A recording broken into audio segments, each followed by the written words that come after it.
I had a fat nap and walk and like, it's still shit. It's just like Pringles. It's just like it.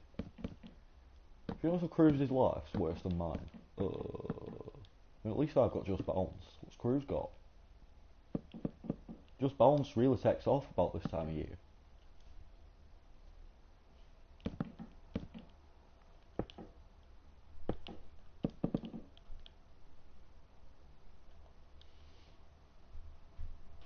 It's all about Just Bounce, lads.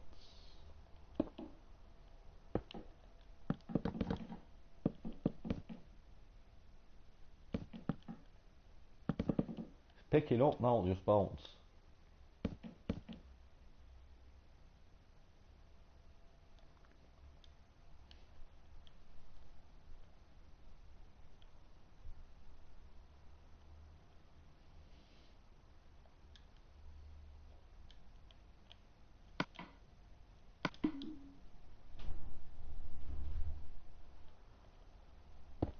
Should be picking up any day now.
I bought one of them Blu-rays.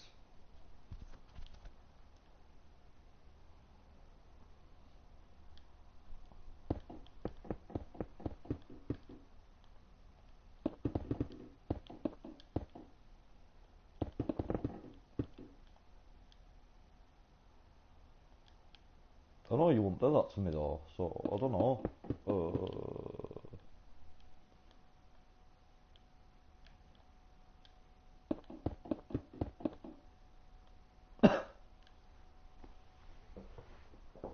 I know you wouldn't do that to me, lads.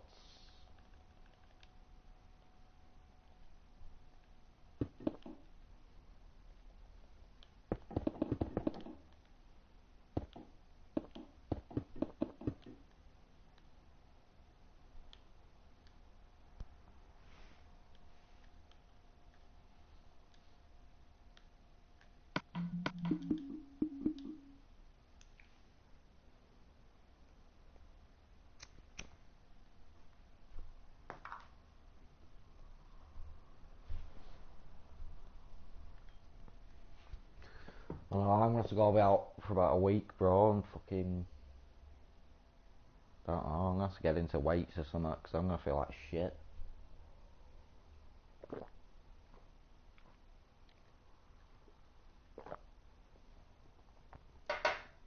Just have to slow it down even more. I thought I was fucking dragging it out anyway.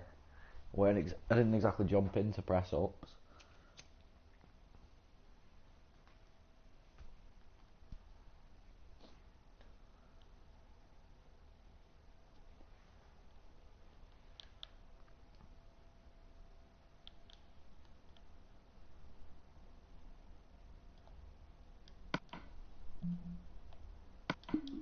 MC Hughesy coming at you.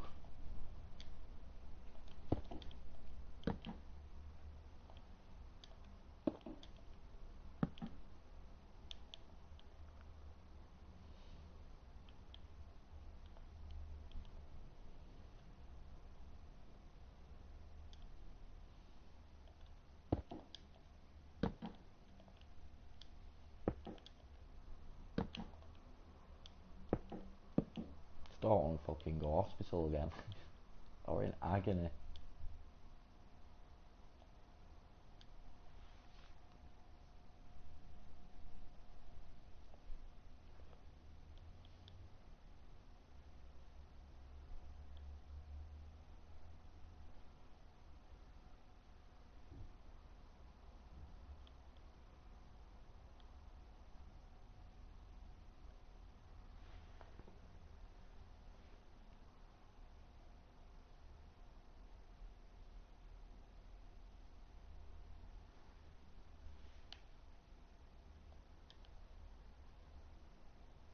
He's trying, is the lad.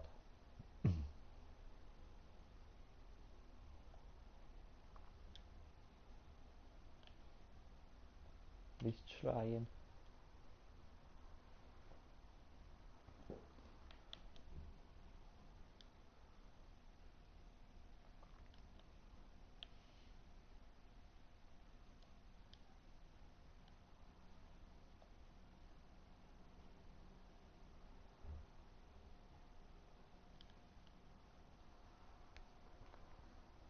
Yeah, I think it looks more legit now.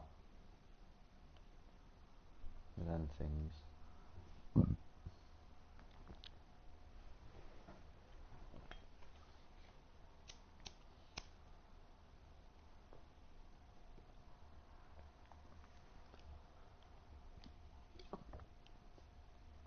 What a man, what a man, what a man, what a mighty good man. Yes, he is. My name's Chris Hughes. I'm always on the news. I get fat views on the YouTube. If you don't lift, you're not getting in. I get views. Fuck your crews and your cartoons.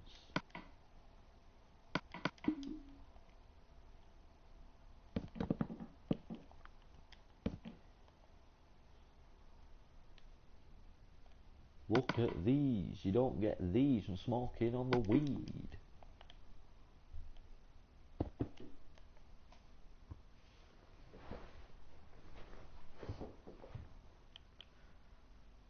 Chris uses on the high. No.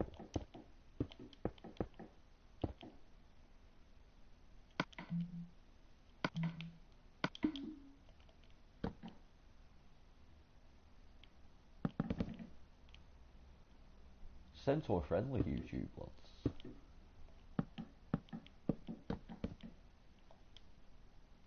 Ecruz. Ecruz. Ecruz. Ecruz. Every Ecruz. What a man, what a man, what a man, what a mighty good man. Yes I am.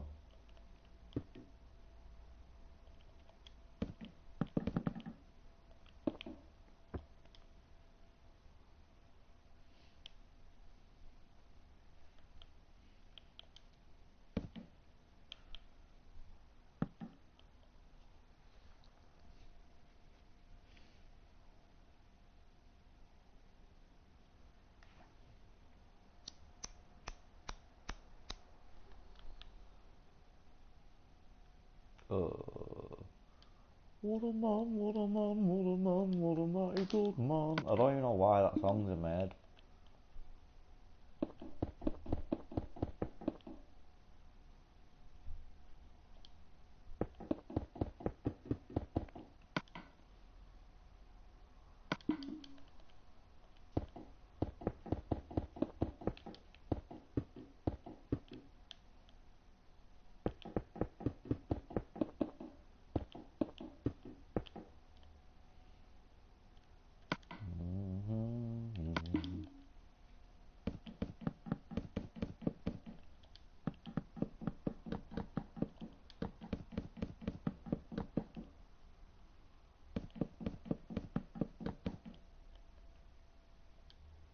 Can't even tell what them last ones are.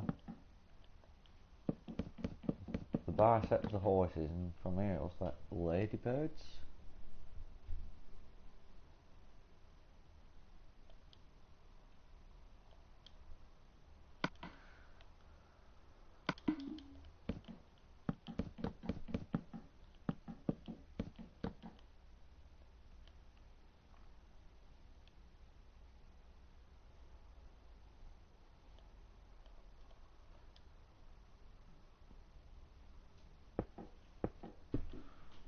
HSBC, we do them graphs. We got the money because we know how to rap.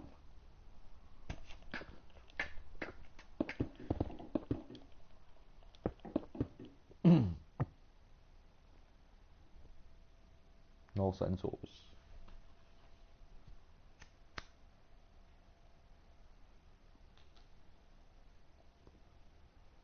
I'd like to address the table on behalf of the centaurs of the community. We're a growing species. What the fuck is that weird thing doing in here?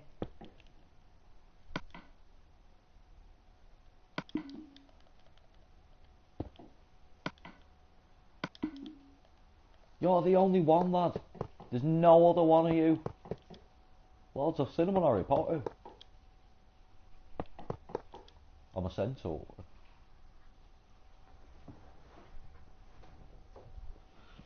There'll be a big bit about centaurs in my Fantastic Beasts book, I reckon.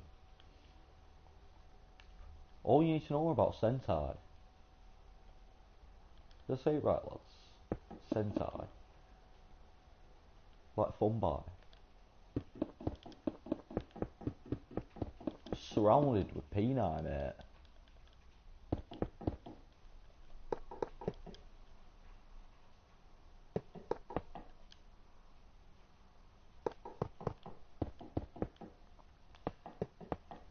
Cruz was in a mood, now he gets no views. No, he gets no views. Yeah, he gets no views anymore. No, he gets no views.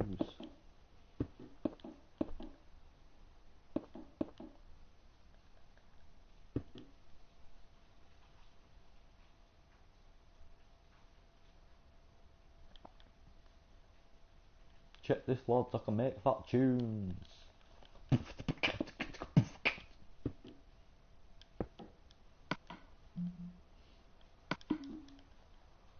full of fat donk and some drum loops.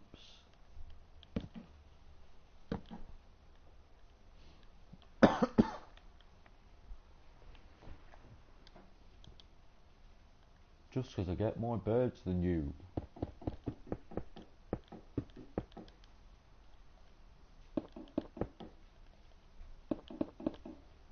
It's fucking sick, this cruise.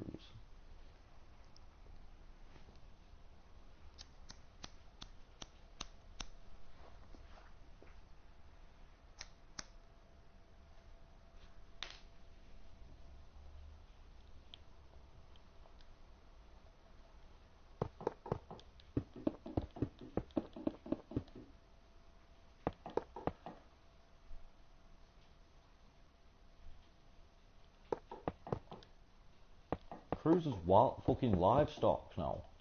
You got pets? I ain't sent out yet. I'm dreading it. Did you ever used to skid as a child? Come on, it's liberating. Take your shoes off. Whee!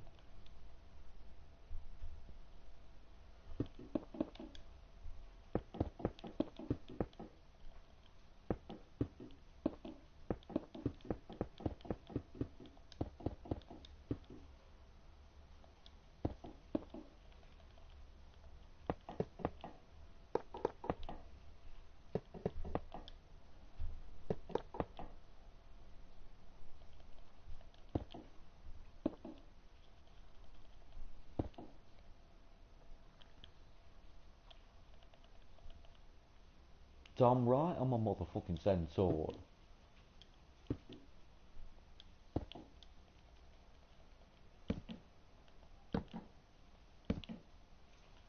Oh.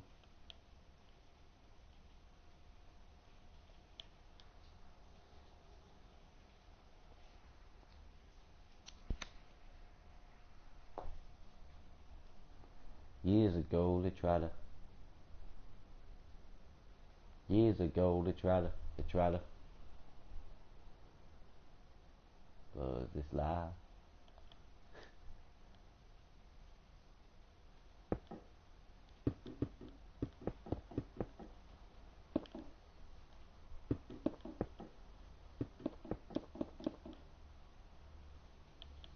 Years ago they tried to.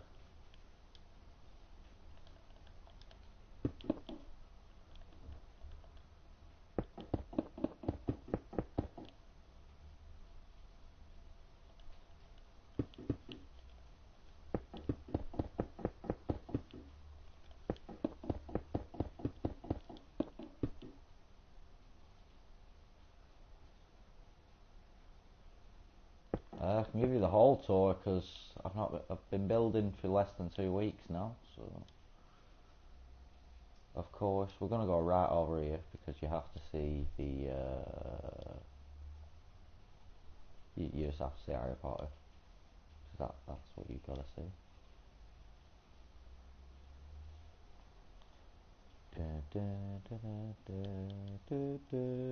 That's enough of that.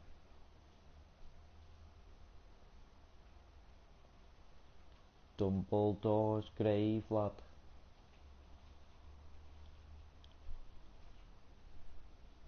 Then we got the lovely boat house right here.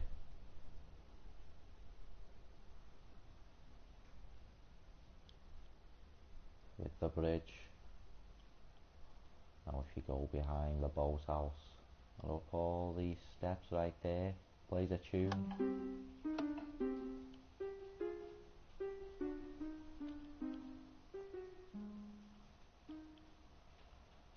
There's the courtyard.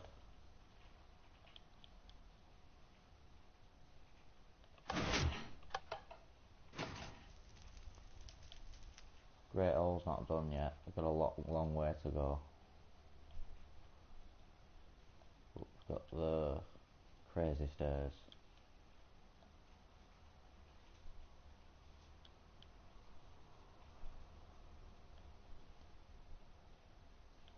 We don't actually go anywhere just yet.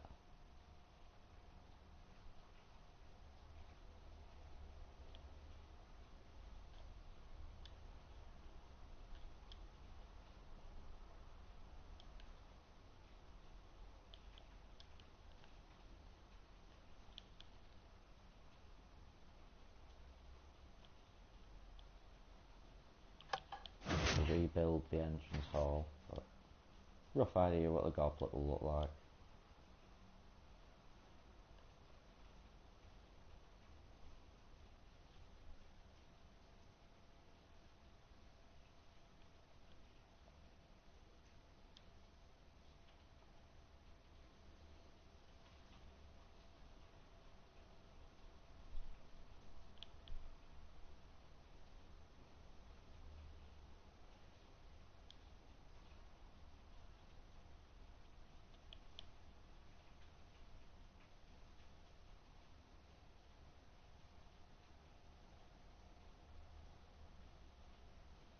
But yeah, that's pretty much it. Got a week and a half now. 9th of October I started.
I don't know.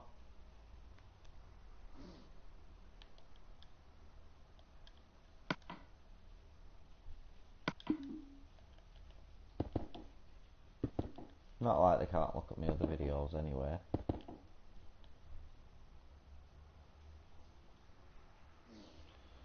Just gonna get myself a drink, lad. Hard at work.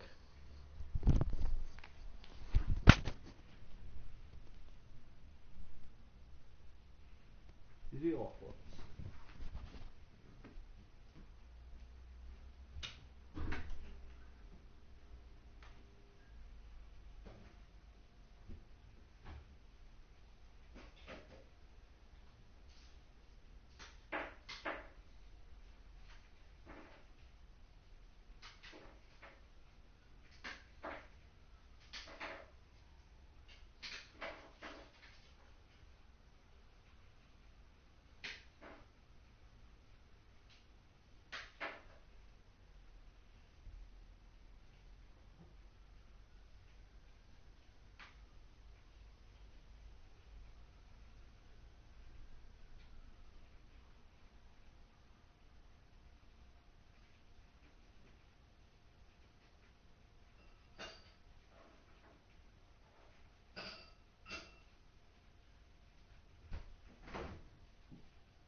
Hi Simon.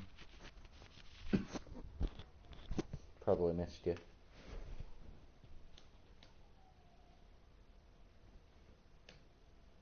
Crew's getting his spot views.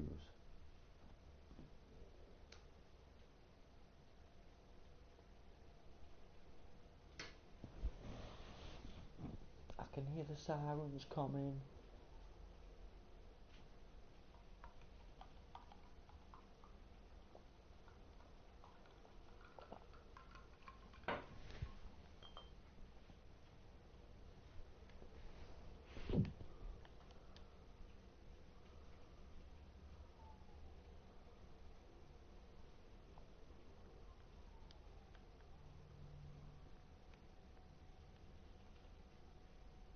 When you hear the sirens coming, wow. I can hear the sirens coming. 1 to the 2 to the 3 to the 4.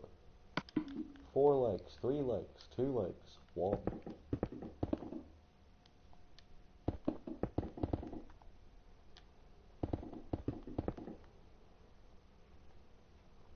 How many legs do you think it will take?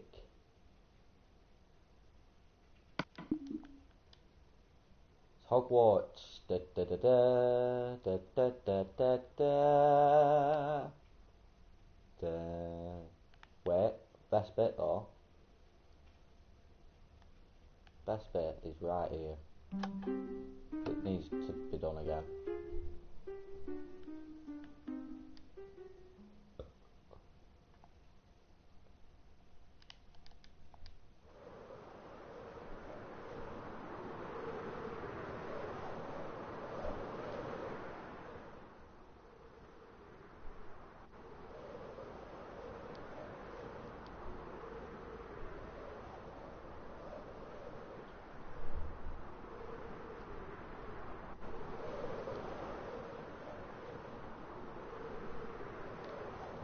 October I started.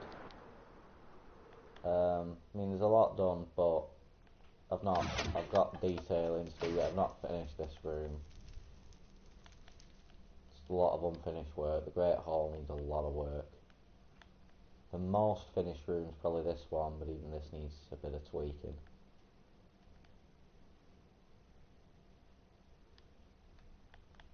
But yeah, 9th of October, so about 11, 12 days I've been doing it, nearly 2 weeks.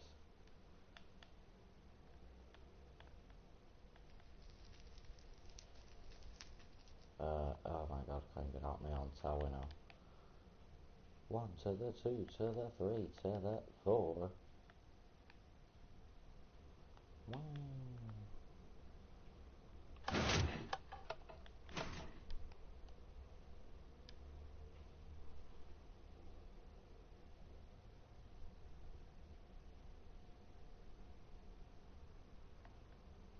Okay, if you feel that way, go ahead.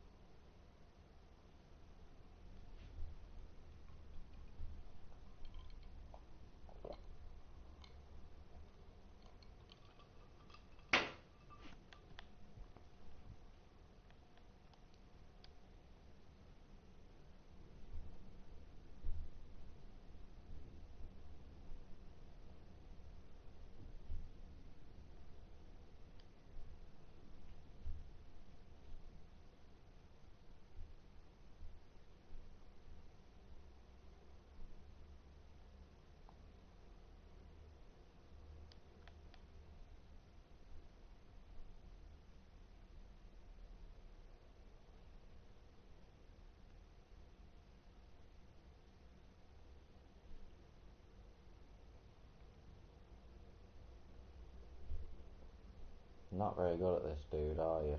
Keep trying.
Seriously, this kid must be about 7.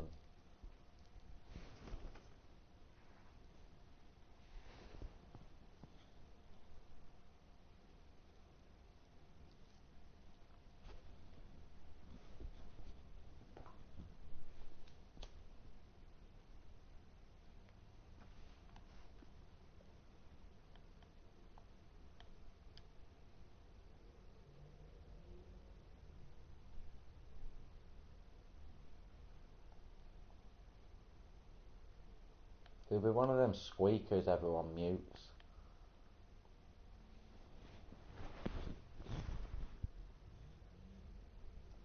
Still on the Xbox 360.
And you wonder why I'm horrible to him, lad.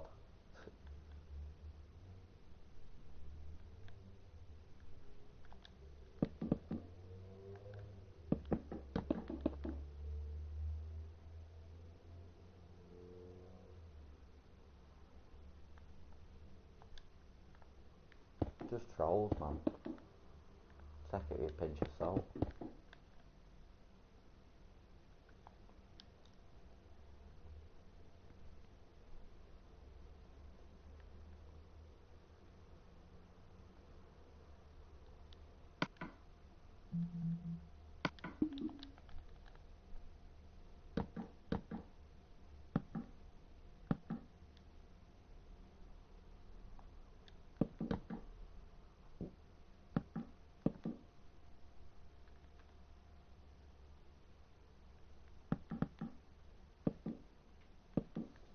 Nah, people say it 'cause they think it gets me mad, and it doesn't.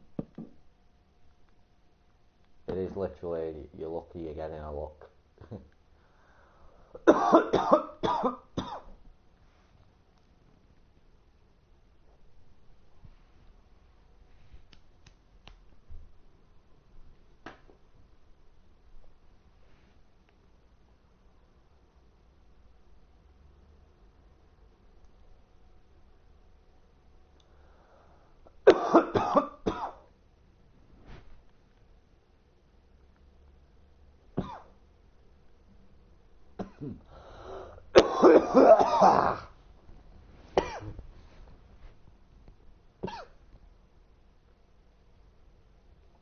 We'll be right back.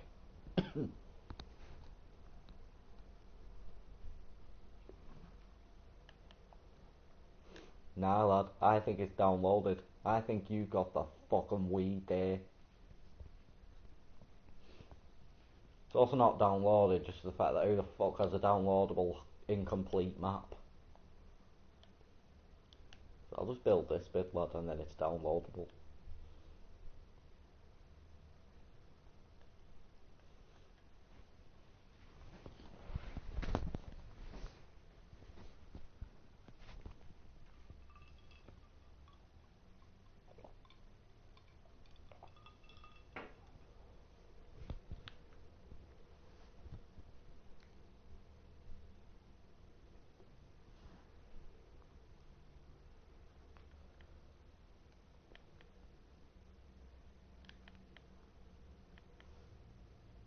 It'd be weird going back to the old streams now and seeing the other entrance.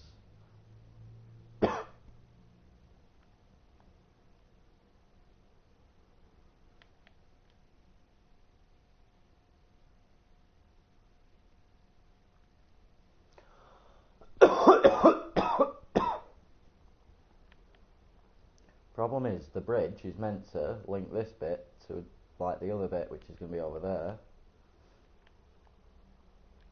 Like, and in some pictures it's this bridge, so it's like I'm going to have two, but it'd look a bit weird. And two.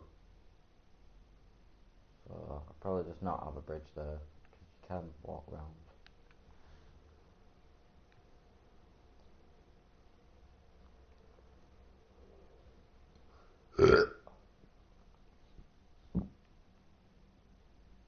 Harry Potter's deadlines.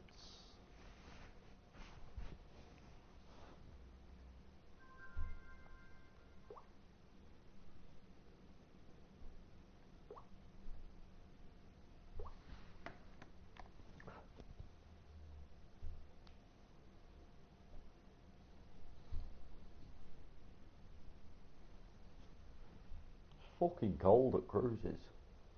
It'll be cold, so cold.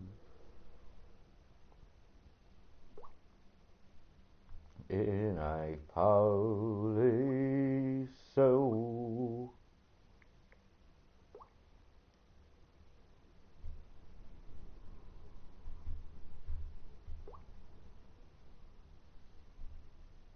I don't know why, should be able to.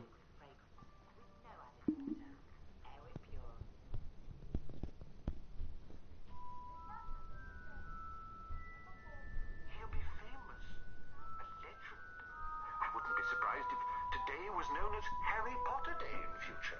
There will be books written about Harry. Every child in our world will know his name. When J.K. Rowling wrote these words in the opening pages of Harry Potter and the Philosopher's Stone, she never, in her wildest dreams, thought they'd come true. Harry Potter has become the biggest publishing success the world has ever seen. Since 1997, more than 135 million copies have been sold in 48 different languages. Only the Bible has all the translations. Every 30 seconds, someone somewhere in the world begins a Harry Potter story. I think I would have been clinically insane to have expected what's happened. Who could have predicted this? No one knew, and I certainly didn't.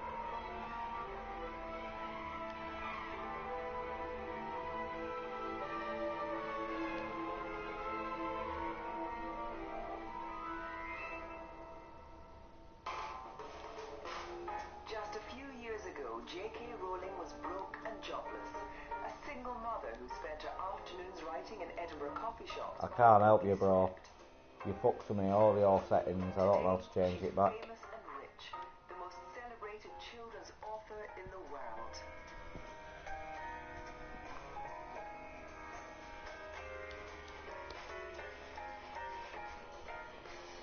She's created 4 international bestsellers.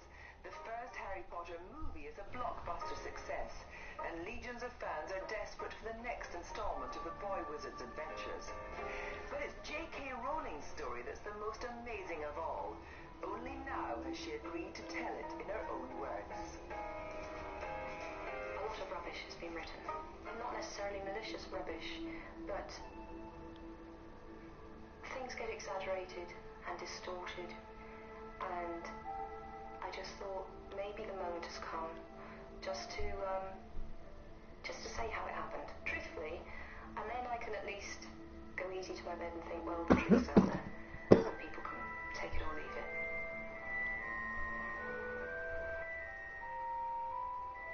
Harry's arrival on the doorstep of his Muggle relatives, the Dursleys, in the first book, is the start of an epic, magical journey.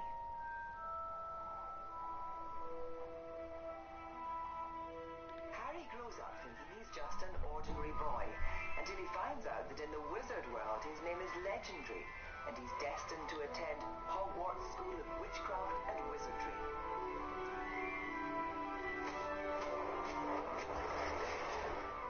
Then Harry's adventures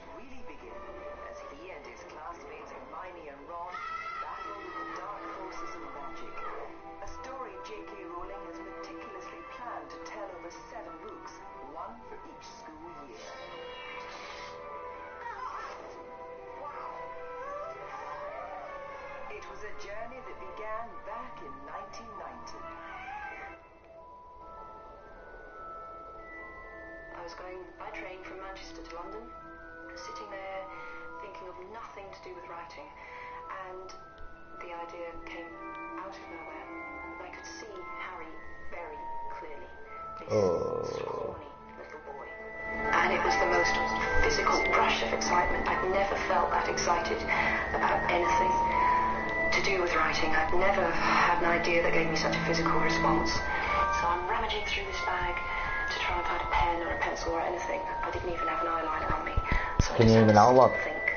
And for 4 hours, because the train was delayed, I had all these ideas bubbling up through my head. Harry was small and skinny, with brilliant green eyes and jet black hair that was always untidy. He wore round glasses, and on his forehead was a thin, lightning-shaped scar. It was this scar that made Harry so particularly unusual, even for a wizard. This scar was the only hint of Harry's very mysterious past. I forgot you'd been fucking with volume on it. Took me ages to find out where it were. I can't describe the excitement to someone who doesn't write books, except to say it was that incredibly elated feeling you get when you've just met someone with whom you might eventually fall in love.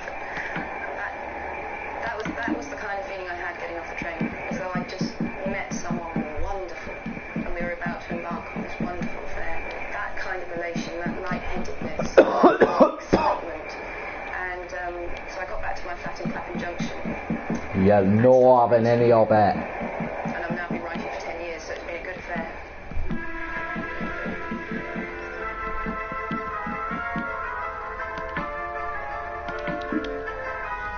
For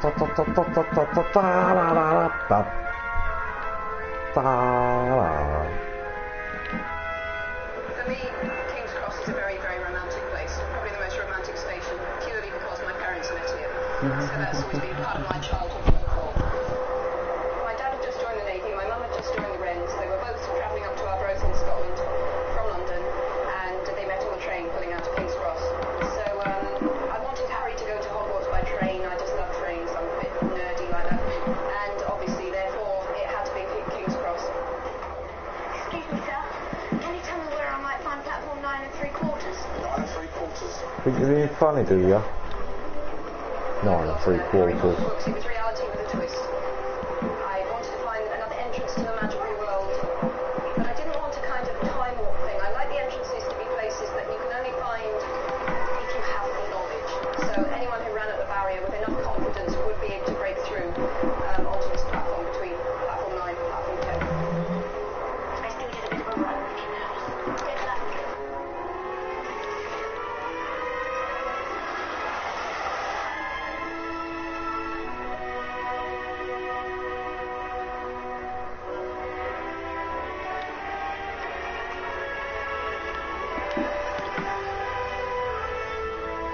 I wrote platform 9 3/4 when I was living in Manchester, and I wrongly visualised the platforms, and I was actually thinking of Euston. So anyone who's actually been to the real platforms 9 and 10 in King's Cross will realise they don't bear a great resemblance to the platforms 9 and 10 as described in the book. So that's just me coming clean there. I was in Manchester, I couldn't check. Google Maps. 5 years from the train journey where I had the original idea to finishing the book. And during those 5 years, this mass of material was generated, some of which will never find its way into the book, will never need to be in the books. It's just stuff I need to know for my own pleasure, partly for my own pleasure and partly because I like reading a book where I have the sense that the author knows everything. They might not be telling me everything, but you have that confidence that the author really knows everything. Okay, so this is, to the untrained eye, might look like a pile of waste paper, but this is 10 years' work. As you can see, I file meticulously, and I know where every single piece of paper is. I've dragged out a few bits and pieces. So this is the name of everyone in Harry's year. And all these little symbols mean what house they're in, how magical they are, what their parentage is, because I needed this later for the Death Eaters and so on, and the various allegiances that would be set up within the school. I like this. This was 98, and this was me trying to find words for the Dementors. So I have all these Latin words written all over the inside of my diary. I used to cover just about anything with writing, as you can see. This is my application for housing benefit in 28 Gardens Crescent, which is the first place I lived, obviously, when I was in Edinburgh. Treated with complete lack of respect by me. Discarded first chapters of book 1. I reckon I must have got through 15 different alternative chapters of book 1. The reasons for which I discarded each of them were they all gave too much away. And in fact, if you put all those discarded first chapters together, almost the whole plot is explained. This is an old notebook in which I worked out, and again, I don't want you to come too close on this. That is the history of the Death Eaters. Where's my Portuguese diary gone? There it is. So this is a Portuguese diary, as you can see, not filled in, because I've never filled in a diary in my life, but it had paper in it to write on, so we have another draft of book 1, chapter 1. I drew a lot of pictures. I drew them for no one but me. I just wanted to know what characters look like. So anyway, that was Argus Filch. No prizes.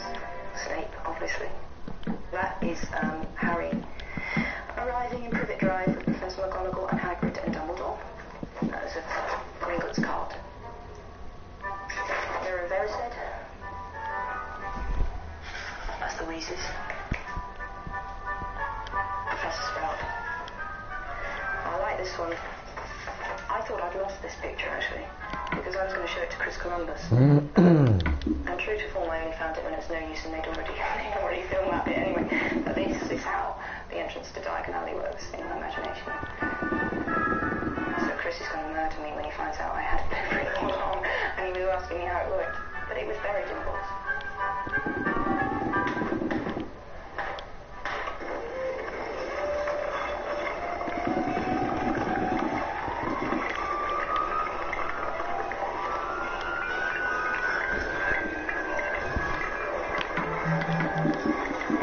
Welcome, Harry, to Diagon Alley.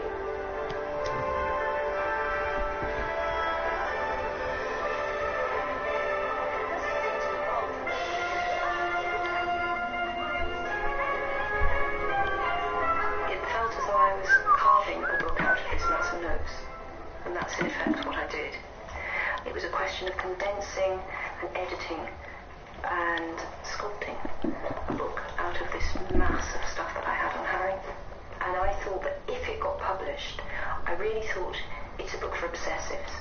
It's a book for the kind of people who enjoy every little tiny detail about the world, because I have every little tiny detail about the world. Hogwarts School of Witchcraft and Wizardry. First-year students will require 1. 3 sets of plain work robes. 2. 1 plain pointed hat, black, for day wear. 3. 1 pair of protective gloves, dragon hide or similar. 4. 1 winter cloak, black, silver fastenings. Set books. The Standard Book of Spells by Miranda Goshawk. A History of Magic by Matilda Bagshot. Magical Theory by Adalbert Wafley. A Beginner's Guide to Transfiguration by Emmerich Switch. 1000 Magical Herbs and Fungi by Philida Spore. Magical Draughts and Potions by Arsenius Jigger. Fantastic Beasts and Where to Find Them by Newt Scamander. The Dark Forces, A Guide to Self-Protection by Quentin Trimble. Other equipment. 1 wand, 1 cauldron, pewter, standard size 2. 1 set glass or crystal phials. stethoscope, 1 set brass scales. Students may also bring an owl, or a cat, or a toad.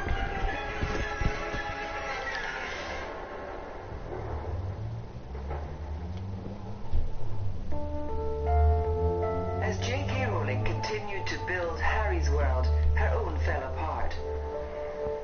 She arrived in Edinburgh in 1993 after a brief spell teaching English in Portugal. There she'd married, had a baby, and then left her husband.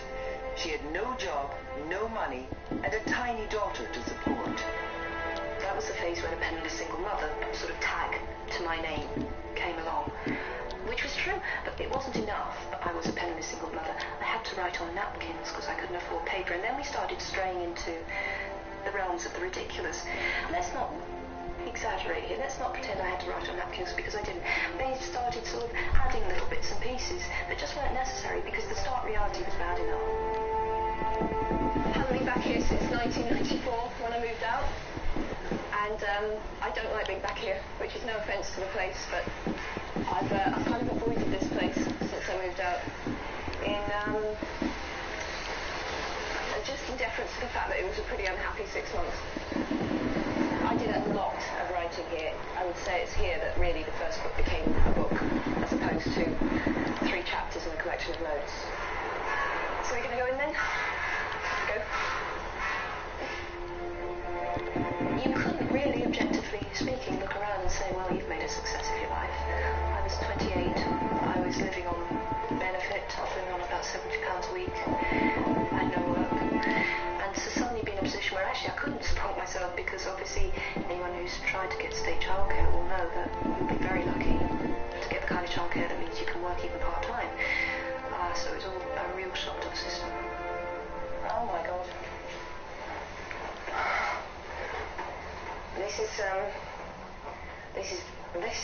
different.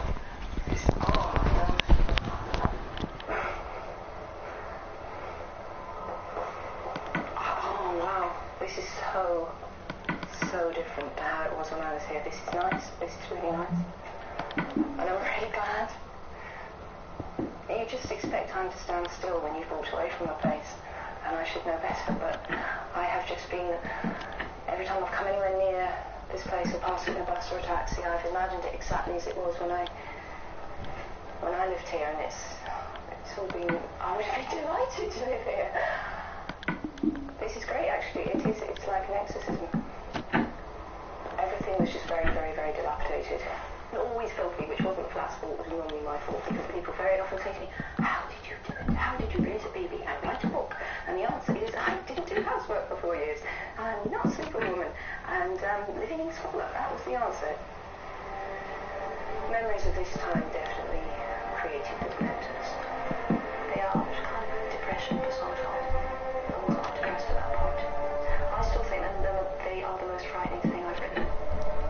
Depression is a very frightening thing. I was never a very, very, very severely depressed person, could never have kept writing. So I think it's perfectly fair to say I was never that bad.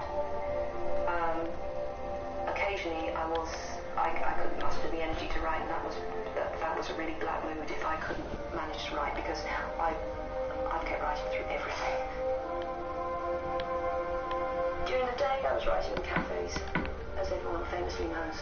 But could I just say, for the record, once and for all, because it's really irritating me, I did not write in cafes to escape my unheated flat, because I'm not stupid enough to rent an unheated flat in Edinburgh in midwinter. It had heating.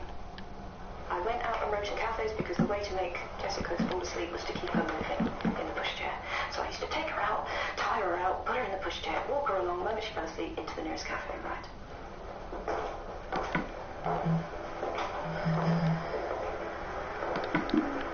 So this is Nicholson's, where I wrote huge parts of the book. This was a really great place to write, because there are so many tables around here that I didn't feel too guilty about taking a table up for too long. And that was my favourite table. I always wanted to try and get that one because it was out of the way in the corner.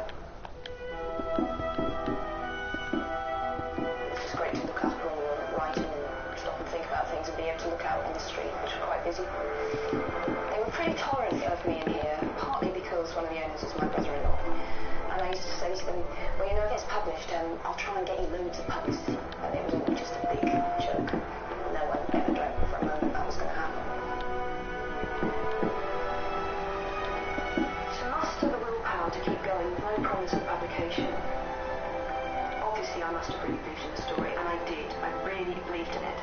But it was more a feeling of I have to do right by this book. I have to give it my best shot. But at the same time, my realistic side was reminding me that a completely unknown author always has a struggle to get published. And who knew? Just because I thought it was so great, was no guarantee that anyone else would like it. J.K. Rowling sent off her manuscript and got herself a literary agent, only to find that publishing houses threw Harry on the reject pile. In the very beginning, we were very excited about it in the agency, but it was a very difficult book to sell. And then quite a large number of publishers turned it down. It was too long, it dealt with going away to school, which is something that was regarded as being not politically correct. Well, of course, everybody now denies turning it down and want to distance themselves from this terrible, terrible error. Is it nice to me, Moons? You're nodding, but I don't think it's very nice to me. It was all the major publishers we know. Among them, Puffin and Collins, for sure. It's like turning down the Beatles, isn't it? The very first question she asked me was, how do you feel about sequels? And then she told me the entire story of Harry Potter all through the entire series. I realised, of course, that she knew exactly about this world and where it was going, who it was going to include, how the character would develop. And of course it was fascinating because this doesn't normally happen. Children's book characters don't grow up in real time normally. You know, they're locked in the time they are, and the sequels are endless reruns of the same kind of adventures. But to have a character developing in real time as his age developed was a really interesting idea.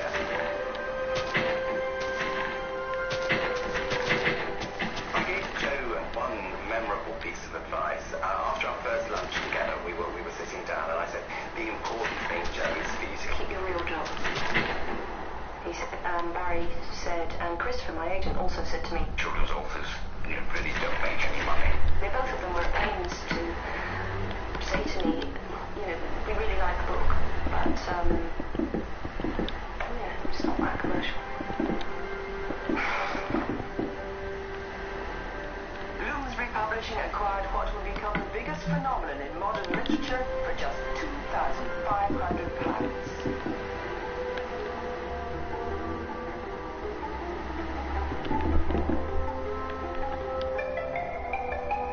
That was second to the birth of my daughter, the best moment of my life. Christopher phoned me up on a Friday afternoon, and he said it so matter-of-factly. Two speeches certainly for at least the period of time it takes to build up enough steam for a big scream, I think. And he said, are you all right? Are you still there? And I said, well, it's just that my only lifetime ambition is just being fulfilled. And I was Yeah, it looks good now, doesn't it, bro? Nothing since I reckon, has anyway. come anywhere close to the fact that I was actually going to be in print. It was going to be an actual book in bookshop. Get a nice shot of it now when you're walking. Went into Waterstones on Princess Street in Edinburgh, and there I was, between Ransom and someone else. I was just there on the art shelf, just like any other author. It was incredible. And I had this urge to sneak one off and sign it, put it back on. But I thought, someone would tell me I was graffitiing the books. And I didn't have a credit card or anything at that point. You see, these practical things, so I had no proof that was me. So I couldn't think how I would explain it away, so I didn't. Harry Potter and the Philosopher's Stone tells of Harry's introduction to the magical world. Not only is he a wizard, but a famous one at that. He's renowned as the miraculous survivor of a brutal attack by the evil wizard Voldemort, who murdered his parents. Through his adventures at Hogwarts, he begins to find out the mysteries of his past. The orphan is an excellent protagonist for any story because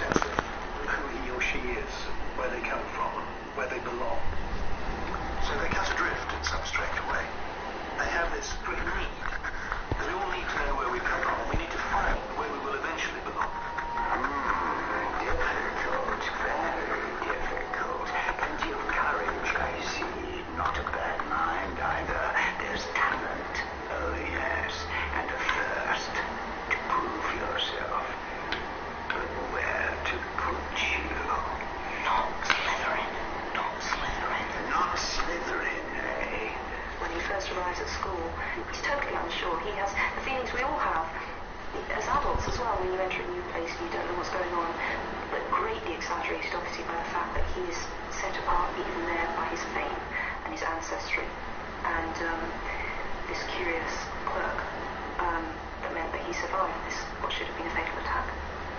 He's every boy, but with a twist. J.K. Rowling's mixture of the everyday and the magical, the matter-of-fact and the mystical permeates her books. I think that the world of Hogwarts, or my magical world, my community of wizards, it's like the real world in a very distorted mirror. We're not going off to a different planet. We're not going through time walls. It is a fantastic world that has to live shoulder to shoulder with the real world. I think what I liked the first about Harry Potter was that mix of I wouldn't say fantasy, because I always think that is a dirty word, and fantasy doesn't really work unless it's grounded in reality, and it's the reality that appealed to me in a sense. What's woven into them is a true history of the English folkloric tradition of magic. And she hasn't made up a magic world which is simply a great wish list, a Disney-esque fantasy of what if you have a dream it's going to come true, because Harry Potter doesn't present a world like that. It's connected, and it comes out of the whole fabric of English history and folkloric mythology. And I'm not in any way trying to push her into a high literary genre that she herself, I'm sure, would claim to belong to. It's merely that that's why it works, because things don't work if they're a result of feeble-minded fantasy. Magic is perennially fascinating. There will always be books about magic because it's deeply, deeply, deeply ingrained in all of us, in all societies. The world over, magic came first, and we still, sophisticated as we think ourselves now, I think the appeal of the idea that I can do something that will influence this large, scary environment in which I have to exist. The dream of being able to become it was sick at night. The environment is still enormous for adults as well as children. You are here to learn the subtle science and exact art of potion making.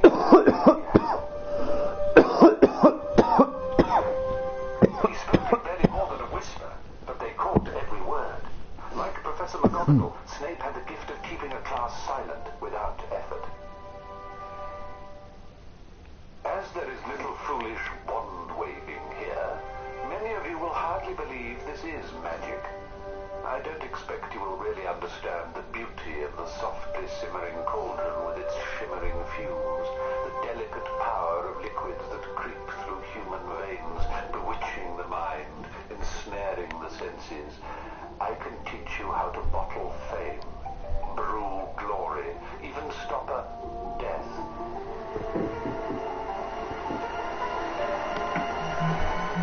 I don't believe in witchcraft, though I've lost count of the number of times I've been told by a practicing witch.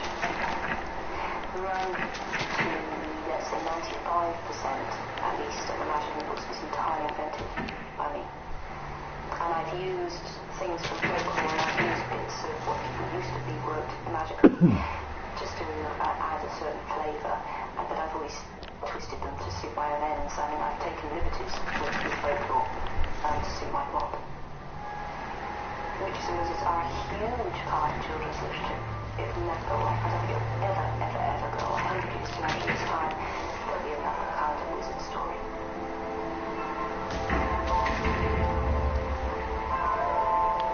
By 1997, J.K. Rowling had moved on to the second book in the series, Harry Potter and the Chamber of Secrets. Book 1 was doing well, but nobody knew its popularity today, and J.K. Rowling was making her living as a teacher. Then something happened that would change her world forever. Harry cast a spell across the Atlantic, and American publishers got caught up in a bidding war for the book.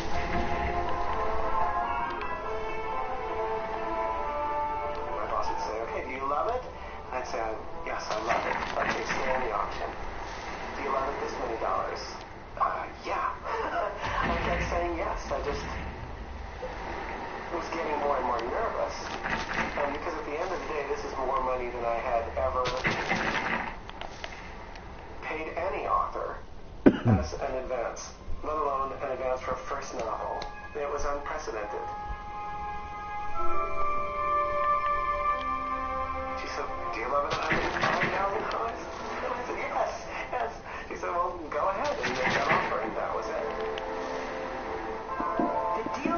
drastic meant that at last J.K. Rowling could fulfill her lifelong ambition to become a full-time writer. As soon as I knew that reading wrote books, they didn't just arrive, I don't know, out of nowhere, like plants, I knew that's what I wanted to do. I remember not wanting to be a writer. It's a bit mysterious to me as well, but and yet it isn't mysterious to me, so I can't honestly understand why you don't want to be a writer. I can't understand why the whole world doesn't want to be a writer. What's best about it?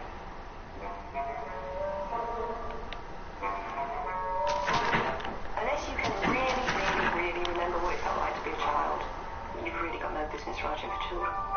Even if people hate the books and I qualify on no other account, then I take it because I remember so vividly what it felt like to be that age. J.K. Rowling's memories of her childhood have had a big influence on her writing. She was born in 1965 in Chipping, Sudbury, and grew up near Bristol with her parents Anne and Peter and her younger sister Di. She admits to being bookish and bossy as a child, not unlike one of Harry's best friends. Wingardium Leviosa. Stop. You're going to take someone's eye. Besides, you say it's wrong. It's Leviosa, not Leviosa. You do it, Leviosa. When I started to write Hermione, when I took hold of a pen, she came incredibly easily. Largely because she's me.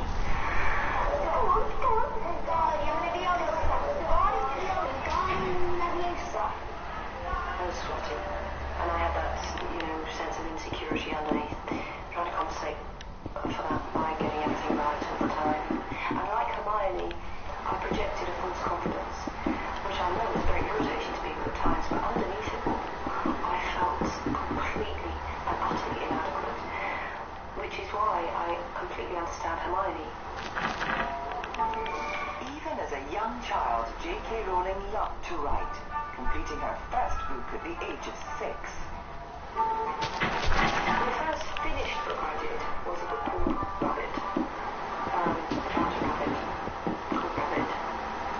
By revealing the innovative approach to names that has stood me in such good stead ever since. And I wrote the Rabbit stories for ages, to the point where a series of books about Rabbit, which were very dark, illustrated by the author. The one book I could say that specifically influenced my work was The Little White Horse by Olivia Googe. She always listed the exact food they were eating. So wherever you were in the book, whenever they had a meal, you knew exactly what was in the sandwiches. And I just remember finding that so satisfying as a child.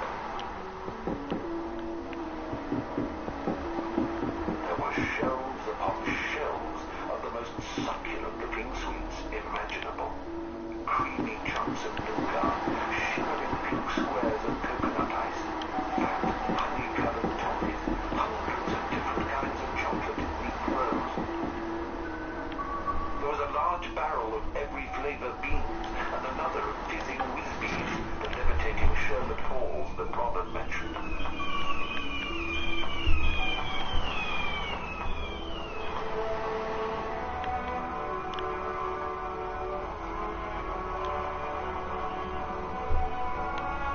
As I moved into my teens, I was into very dramatic, gritty realism, entirely influenced by Barry Hines and Kes. Unfortunately, I didn't live in a northern town.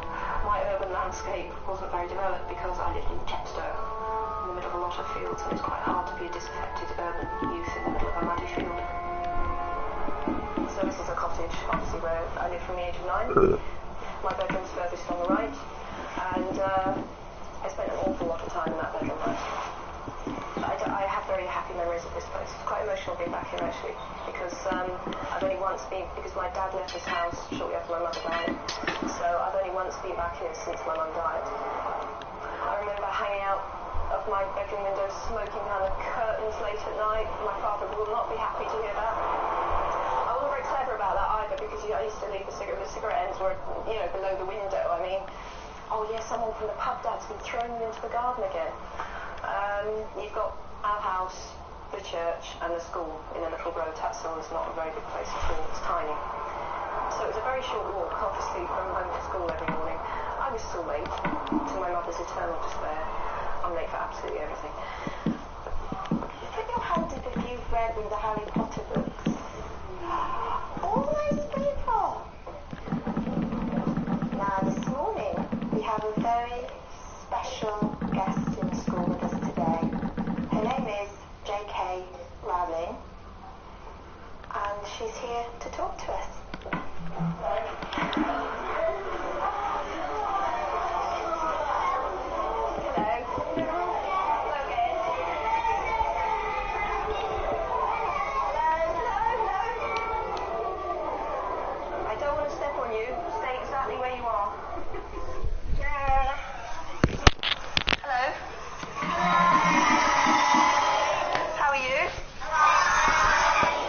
This is absolutely amazing for me to be back here, because you know this is where I went to school. It's been really, really wonderful to come back. So it's always... Nothing is more fun to me than meeting the children who read the books. What could possibly make me happier than to think that children started reading for the first time with Harry Potter? Some children, obviously, there's still huge bookworms out there for whom Harry is another book. But I have met a lot of children, actually, who have said that Harry introduced them, really, to the pleasures of reading.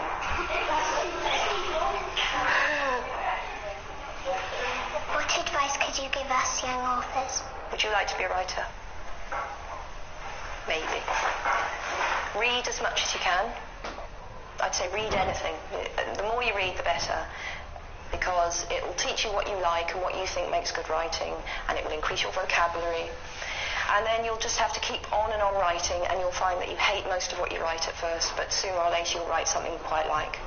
And lots of trees will have to die. It's because you'll be crumpling everything up. What Hogwarts house would you like to be in? I definitely want to be in Gryffindor. That's why I put Harry there. Definitely. What were your memories of being at Tuts Hill School? I really liked it here, but my first teacher really, really frightened me. Her name was Mrs. Morgan, and she used to sit us all in class according to how clever she thought we were. And for my first day at school, she had a 2-minute chat with me, and she put me in the stupid row, which is about the nastiest thing I can think of a teacher doing. It's not my favourite teacher, Mrs. Morgan. And then I went on to Wydeen, down the road, where half of you got brothers and sisters, haven't you? It was at Wydeen that I met Sean, which has been a very important friendship in my life, a huge friendship in my life. I always felt a bit of an outsider, and that might perhaps explain why Sean and I were so close, because he came in late. Like me, he didn't have the local accent, and so I think to an extent we both felt like outsiders in the place, and that probably formed quite a big bond between us. So this is Sean, to whom the second Harry Potter book is dedicated, and Ron owes a fair bit to Sean. Whoa! I never set out to describe Sean in Ron, but Ron has a Seanish turn of phrase. Amazing. Can you imagine the look and I'm going to go to space if we were late? That was bloody brilliant. Well, thank you for that assessment, Mr. Weasley. I suppose the similarities are that he's never quite first 11, but he's on the verges of being first 11. And well, I think, sorry.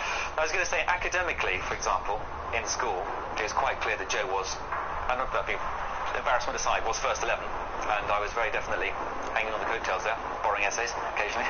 And I think with the Ron character, I think what comes through, to me anyway, maybe I've misinterpreted it, is that he's always there or thereabouts, well-intentioned. He's always there when you need him. That's Ron Weasley.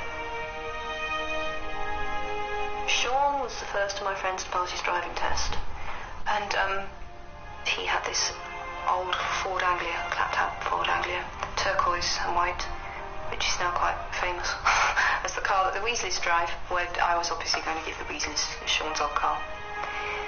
And that car was freedom to us. My heart still lifts when I see an old Ford Anglia, which is a bit sad.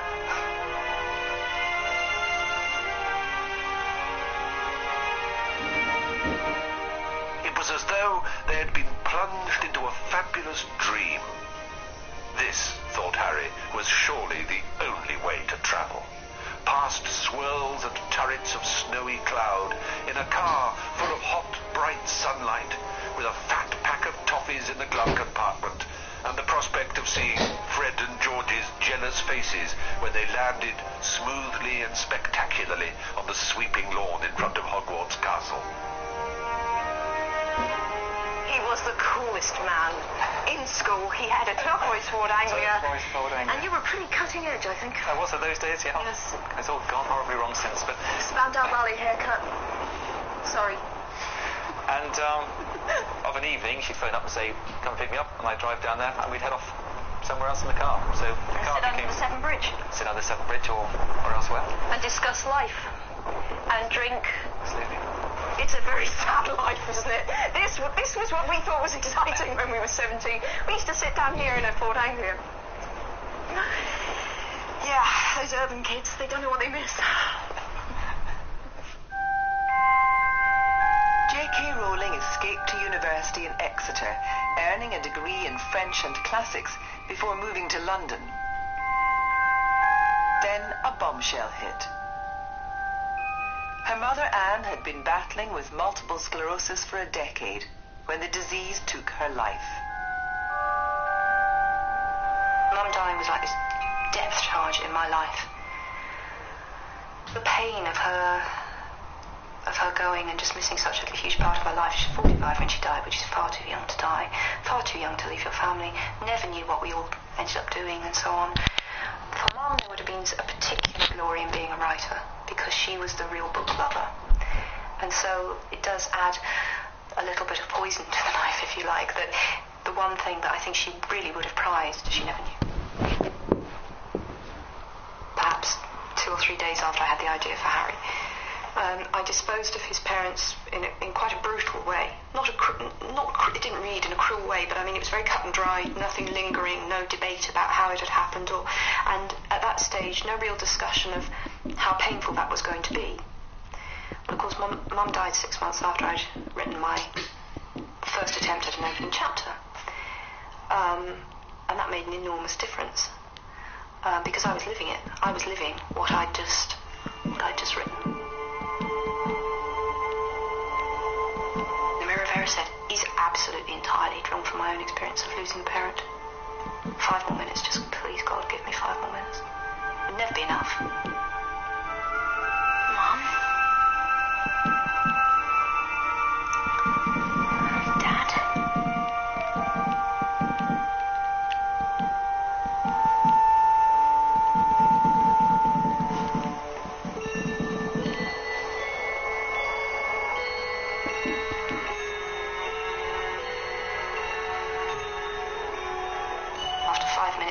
Telling her all about Jessie and, because she has a grandchild who obviously she never saw, and then I'd be trying to tell her about the books, and then I'd realised that I hadn't asked her what's it like to be dead. Fairly significant question. But I can well imagine that happening. But it would never be long enough. That was the point of chapter 10. It's tougher on the living, and you've just got to get past it.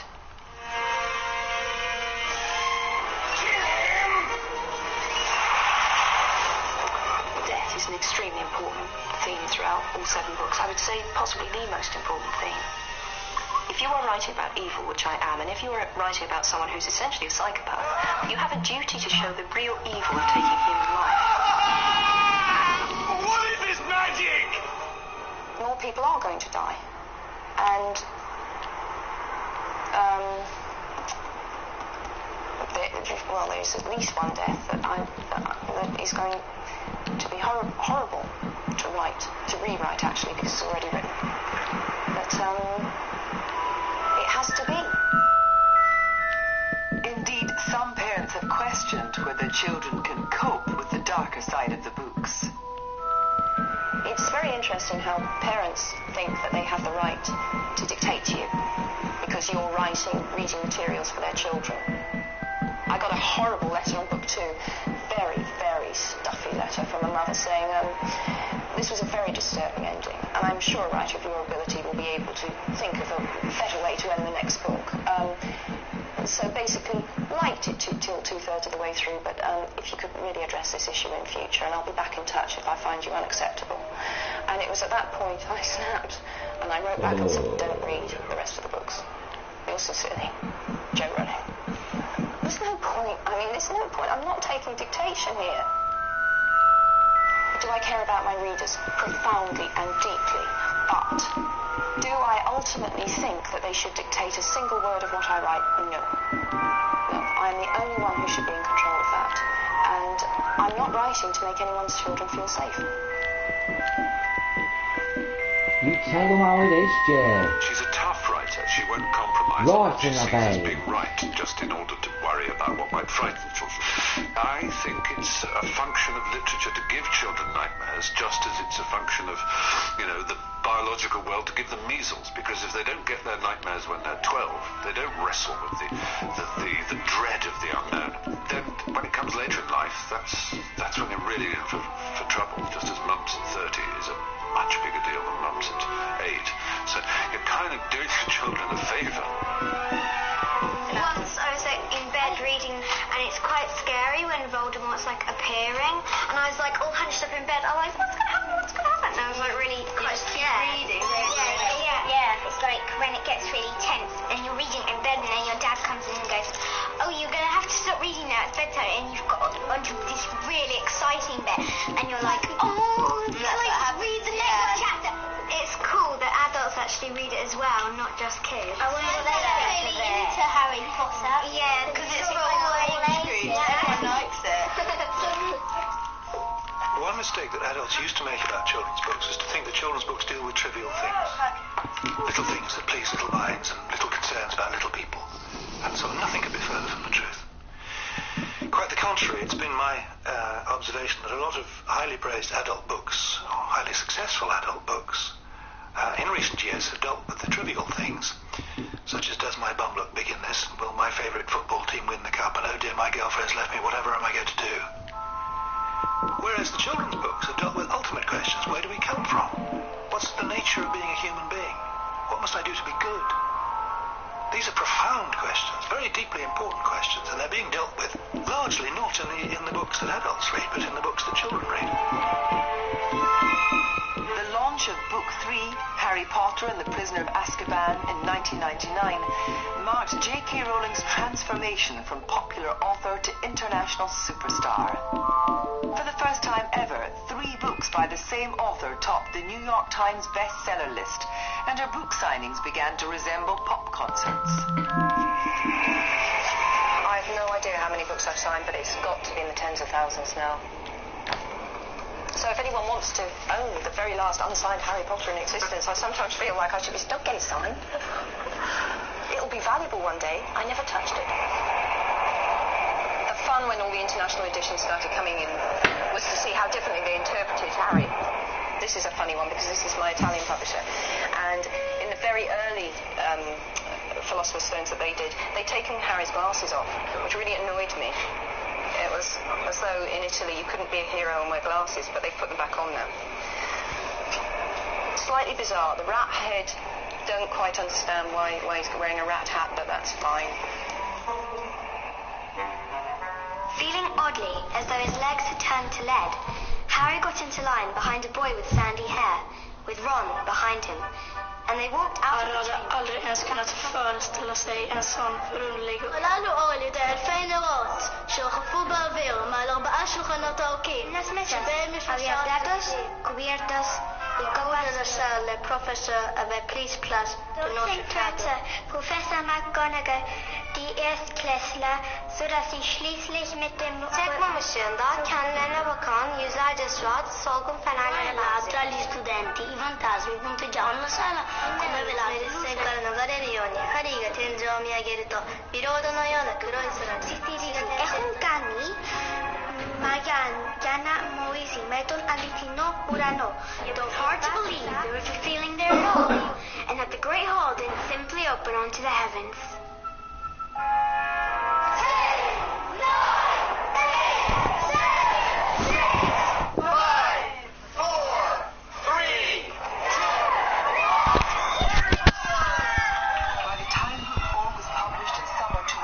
You were live there, lad. bewitched readers the world over. Harry Potter and the Goblet of Fire was launched at the stroke of midnight on July the 8th. and Pottermania took hold as thousands of fans queued for hours for a copy. Don't read the ending before the beginning, don't do that! Oh, Dad, this is definitely not the way it's supposed to start. In Toronto, an audience of 12,000 gathered for the biggest book reading ever. J.K. Rowling was terrified. I've never been good at speaking in public. In fact, it's borderline phobic. And I thought, what have I done?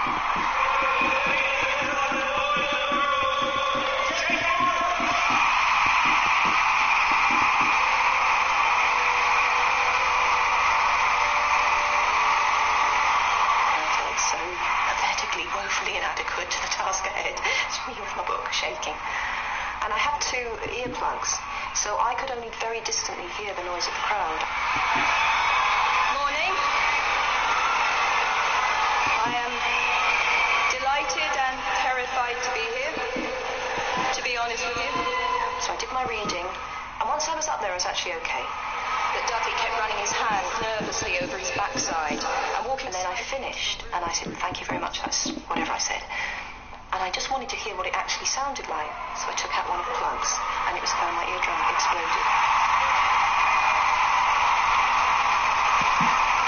I actually heard the noise that everyone else could hear in the stadium. It was unbelievable.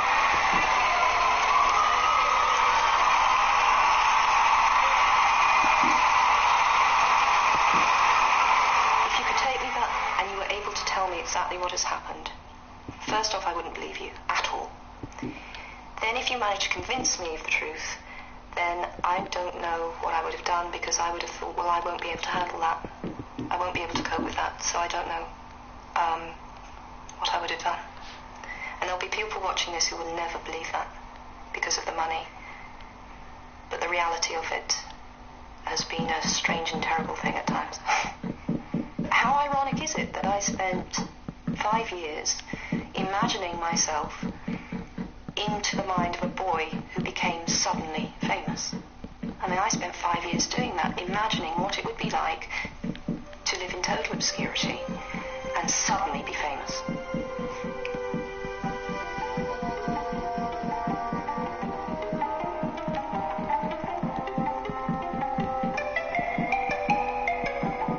It's never pleasant when they go digging in areas that have absolutely no relevance to your work. I mean, there's a lot of my life that has absolutely nothing to do with Harry Potter.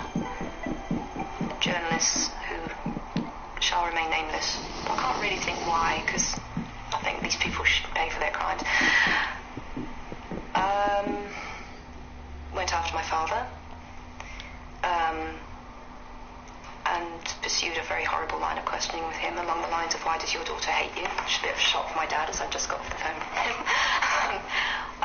Fairly upsetting. And they came and doorstepped me. They came to my front door and started banging on the front door. And that really wrong-footed me completely. Because in my total naivety, I thought, oh, if I just stay at home and work, you know. So, I think then I realised this isn't going to go away. And in some places, the books have sparked controversy. J.K. Rowling has become the centre of a witch hunt, with some Christian groups claiming the books promote the occult. In the American state of South Carolina, parents even tried to ban Harry from the classroom. We believe promote the religion of witchcraft, Wicca. I'm deeply concerned. I spend a lot of time in prayer crying because I've seen the effects of putting negative thoughts into the minds of our children. The pause is due to all the very rude things I'd like to say to these people bubbling up, and now I'll say the polite version. And the polite version is that's not true. Not once has a child come up to me and said, due to you, I've decided to devote my life to the occult. People underestimate children so hugely. They know it's fiction. When people are arguing from that kind of standpoint, I don't think reason works tremendously well. But I would be surprised if some of them had read the books at all. I'm just wild about Harry, and Harry's wild about me. The heavenly princess of his kisses. So far, nothing can cloud J.K. Rowling's success, and the long-awaited Harry Potter movie achieved the biggest opening weekend in film history. The closer the viewing came, the more frightened I became, to the point where I actually sat down to watch the film, I was terrified. Because I just thought, oh, please don't do anything that's not in the book. Please don't take horrible liberties with the plot. I liked it. Which was a relief, as you can imagine. Yeah, I'm happy. And Harry's journey is far from over. Fans are desperate to get their hands on the 5th book, Harry Potter and the Order of the Phoenix. I am loving writing book 5. Harry gets to go to places in the magical world we haven't yet visited. More boy-girl stuff, inevitably. They're 15 now. Hormones working overtime. And Harry has to ask some questions that I hope the reader will think, well, why hasn't he asked that before? Harry finds out a lot more in this book about his past. But the mystery won't finally unfold until book 7. J.K. Rowling has already written the ending. This is the thing that I was very dubious about showing you. I don't really know why, because what does this give away? But this is the...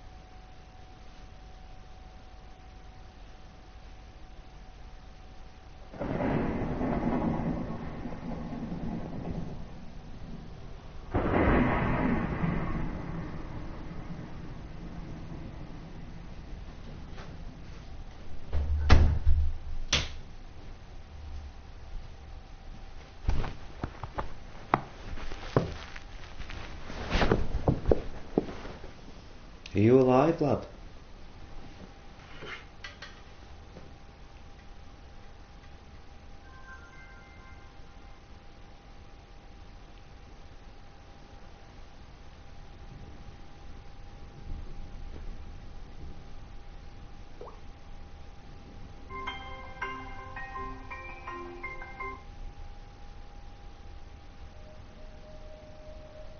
Through the series, Harry Potter has to learn what it means to be a force for good against the dark arts of Lord Voldemort. I think we all understand what an act of evil is, and Voldemort qualifies extravagantly for acts of evil. He's killed not out of self-defense, not to protect, not to do.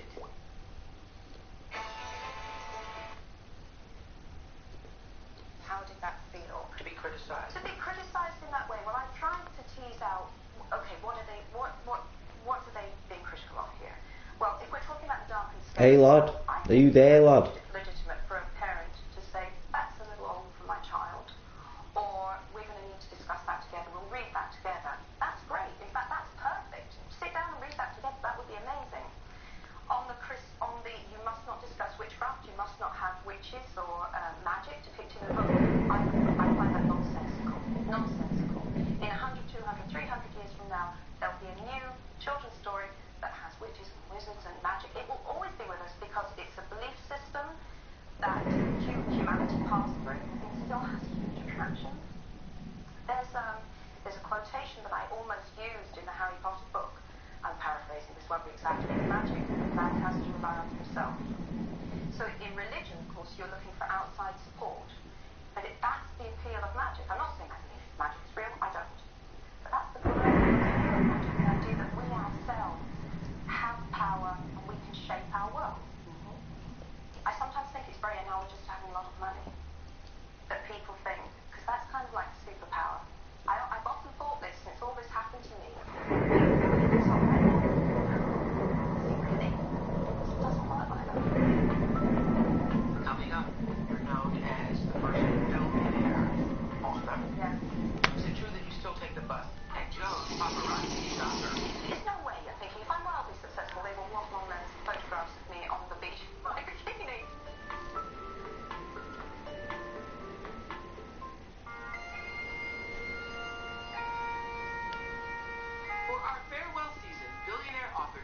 Rowling granted us a rare interview in Edinburgh, Scotland, the city she calls home. We sat down at the historic Balmoral Hotel. This is where she completed the final chapters of Harry Potter's wondrous journey. After selling more than 400 million copies of the series, it's hard to believe that 12 publishers rejected the Sorcerer's Stone. 13 turned out to be a lucky number. A publisher who wished to write the spectacular tale finally agreed to print it. J.K. signed the deal with a warning from her agent. You'll never make money writing children's books. Isn't it interesting how, when you first get to understand how your money can do, like you had to realize, oh, I don't have to be in a situation where I'm cracking up. Did you feel that? Did it take you a while to understand? And it still is. Me too. And it still does. Me too. Still does. I think it's that moment where you look at the friendship between two things. Oh, and that happened to me. And you said, actually, I could get involved. I could get involved. but you've not lived like that for so long. Yes, and you know why? Because you understand what 25 pounds is. Exactly. You know, always. Or $100 is. So extravagant. Yes. In the United States, you're known as the first billionaire author. Yeah. Yeah. So how has being the first billionaire author affected your perception of yourself? I dress better. Mm-hmm. But that's not just about money, because you meet lots of rich people who dress atrociously. It's more that you can afford to, well, you can definitely afford better clothes. I think the single biggest thing that money gave me, and obviously I came from a place where I was a single mother, and it really was hand to mouth at one point. It was as literally as poor as you can get in Britain without means at one point. If you've ever been there, you will never, ever take for granted that you don't need to worry. Never. Are you in a place now where you can accept that you will always be rich? No. Are you?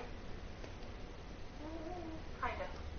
Getting there. Really? I hope that sounds good. Unless I'm a complete But that's it, unless I'm a fool. And do you know what? Unless I'm a fool. I've never been a fool with money, so why do I worry? But I do, I think, God, if I blew this, how could I look everyone in the face? Psychologically, it's a difficult thing to come to terms with, because it's like saying, not allowing room for never say never. Exactly. You know? Exactly.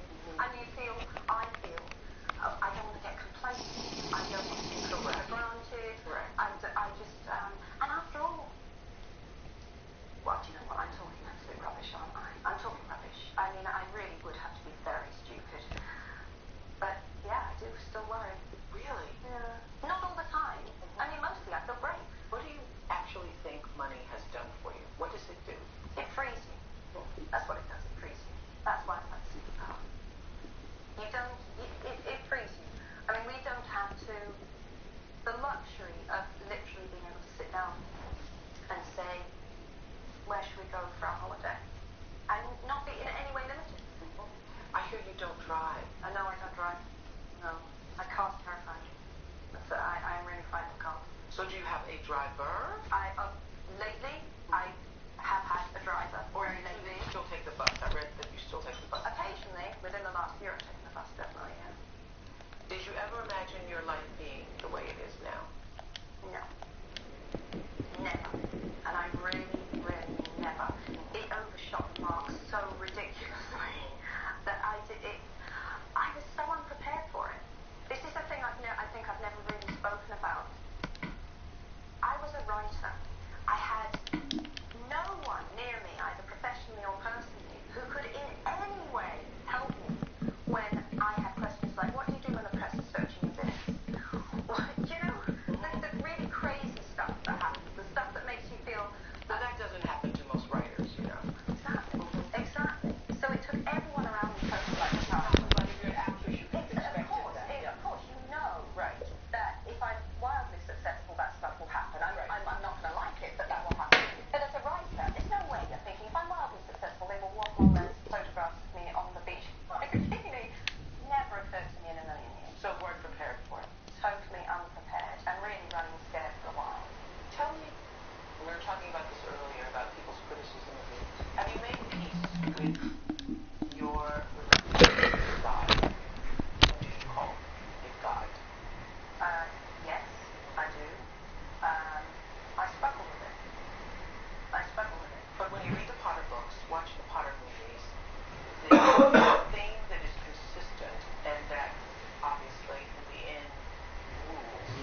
love.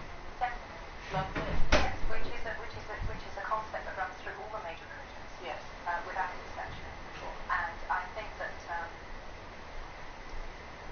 it's probably true of all writers, but sometimes I know what I believe because of what I've written.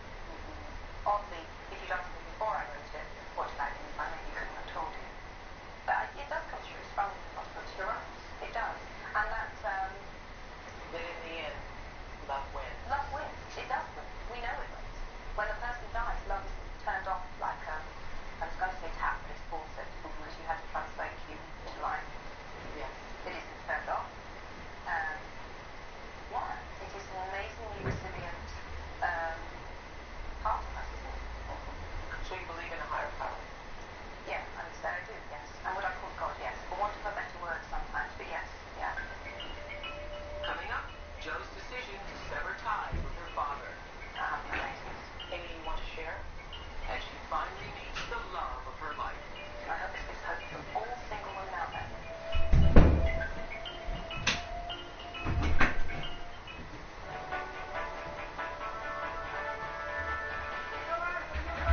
Before J.K. Rowling became one of the world's richest women, she led a modest life as a secretary in London. She was 25 years old when her mother died from multiple sclerosis, sending Jo into an emotional tailspin. Desperate to escape the pain, she moved to Portugal, married and gave birth to her first daughter, Jessica. But the marriage was, in Jo's words, short and catastrophic. She packed up her daughter, moved to Scotland, where she hit a new low. Jo was terribly depressed and struggling to survive on welfare. What did your first marriage teach you about yourself? You know, we've heard very little about it. We haven't spoken very much about it. Only that it was short-lived. I think 13 months and a day. Yeah, it was, yeah. That's what it says. 13 months and a day. What did you learn about yourself to never repeat it? Well, I think the first and most important thing to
mean, her death is on virtually every other page of the Harry Potter books. You know,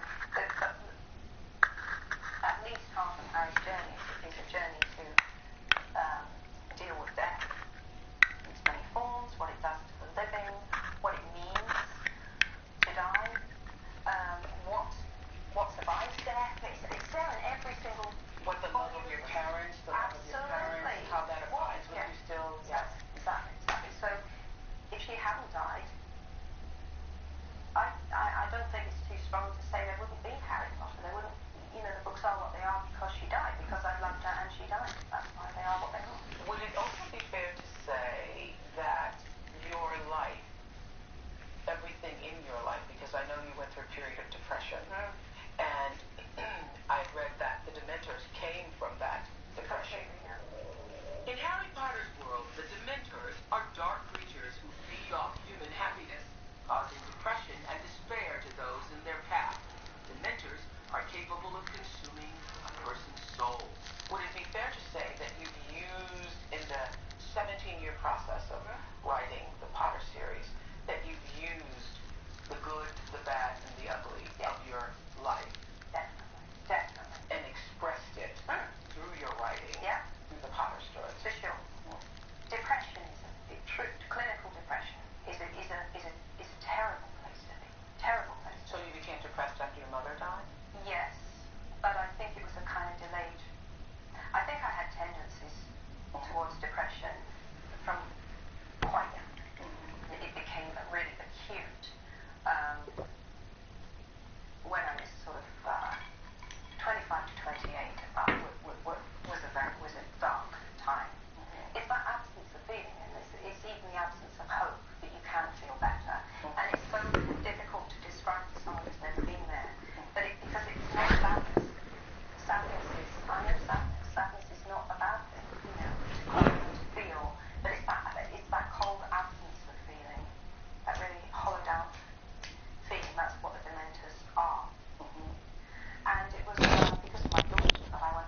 sure. And every month when I write it, I'm like, I don't know what they are. I'm really glad you said that, because I thought if you ask me what do I know for sure, this is going to be tricky. Okay? Yeah, but I'm prefacing it by saying it's difficult to know what you know for sure. Yeah, it is. But what do you? Well, I definitely know that love is the most powerful thing of all. And I remember thinking that, I've got that to make myself cry, but I remember thinking that when 9/11 happened, because those last phone calls were all about the last thing, knowing that I'm going to say on the surface, I love you. What can come from that? What's more true than that? Beyond fear, beyond death. So interesting you mentioned 9/11, because Yeah. I think about them all the time. It's such a huge, it is a defining moment in our lives. I remember thinking, they can't come down. Could they come down? Yeah. And I turned on the TV and, saw it. Yeah. And I panicked because I have good friends in New York, and I emailed my two best friends in New York. One of them is my editor, Arthur Levine, and bizarrely, he was able to email me back virtually immediately. And his last line in his email was, and they say we shouldn't teach children about evil. Because we could have many a discussion about that. What is your dream of happiness? Well, in the first Harry Potter book, Dumbledore says to Harry, the happiest man alive would look in the mirror and see himself exactly as he is. So I would have to say that I'm pretty close.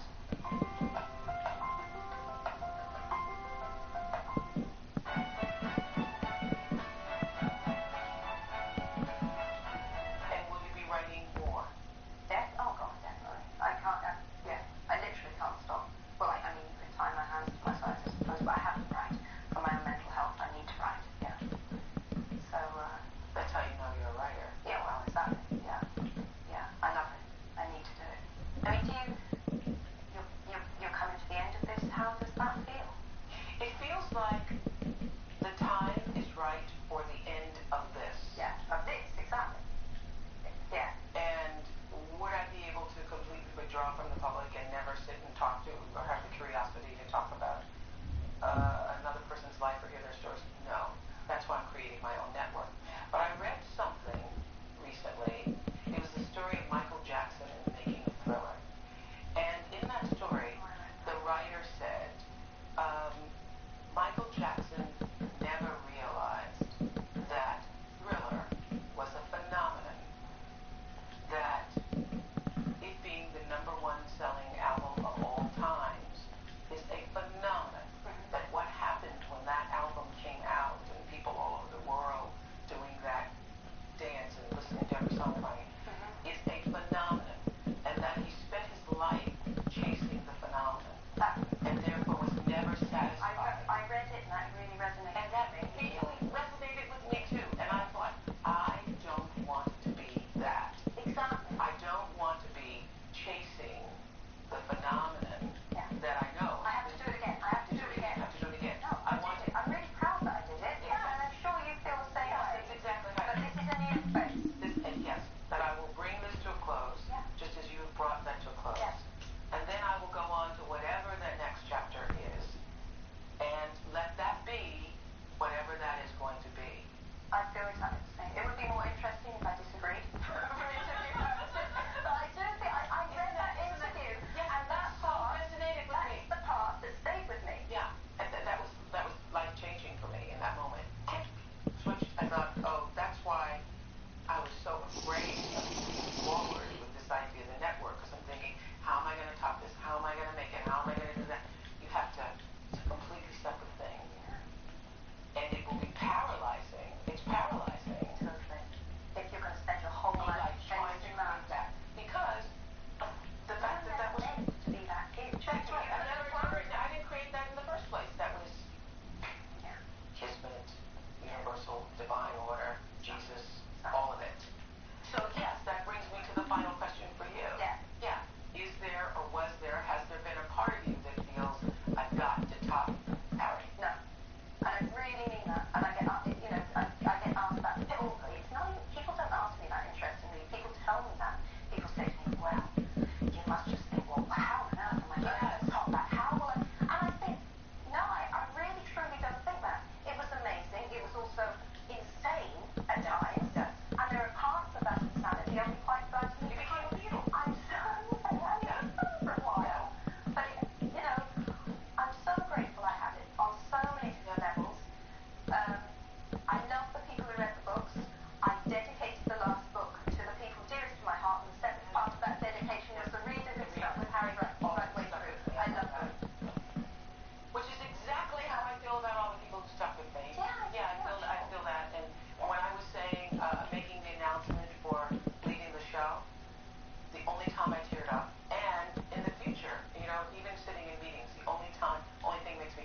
Radcliffe's screen test, I don't think Chris Columbus could have found a better Harry.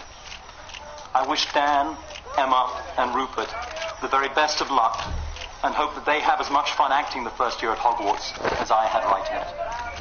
I think I'm a tiny bit like Harry, because I'd like to have an owl. Staring out at a room full of reporters on his very first day as Harry Potter, blinking at the popping flashbulbs and gamely fending off reporters' questions, there was no doubt about it. Daniel Radcliffe was in for the ride of his life.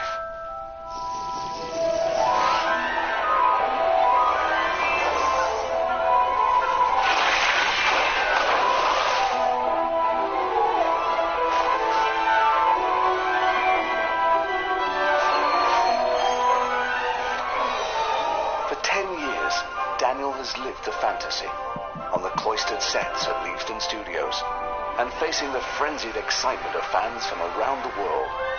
It's been a strange and wondrous, and sometimes even unsettling journey. And the one person who can really identify with Daniel's incredible journey is J.K. Rowling herself, because she's lived it too. In 1990, she began writing her 7-book Harry Potter series with little expectation, and then watched it grow into a phenomenon unprecedented in the world of literature. And now, for the first time on camera, J.K. Rowling and Daniel Radcliffe will share their experiences over a decade of Harry Potter.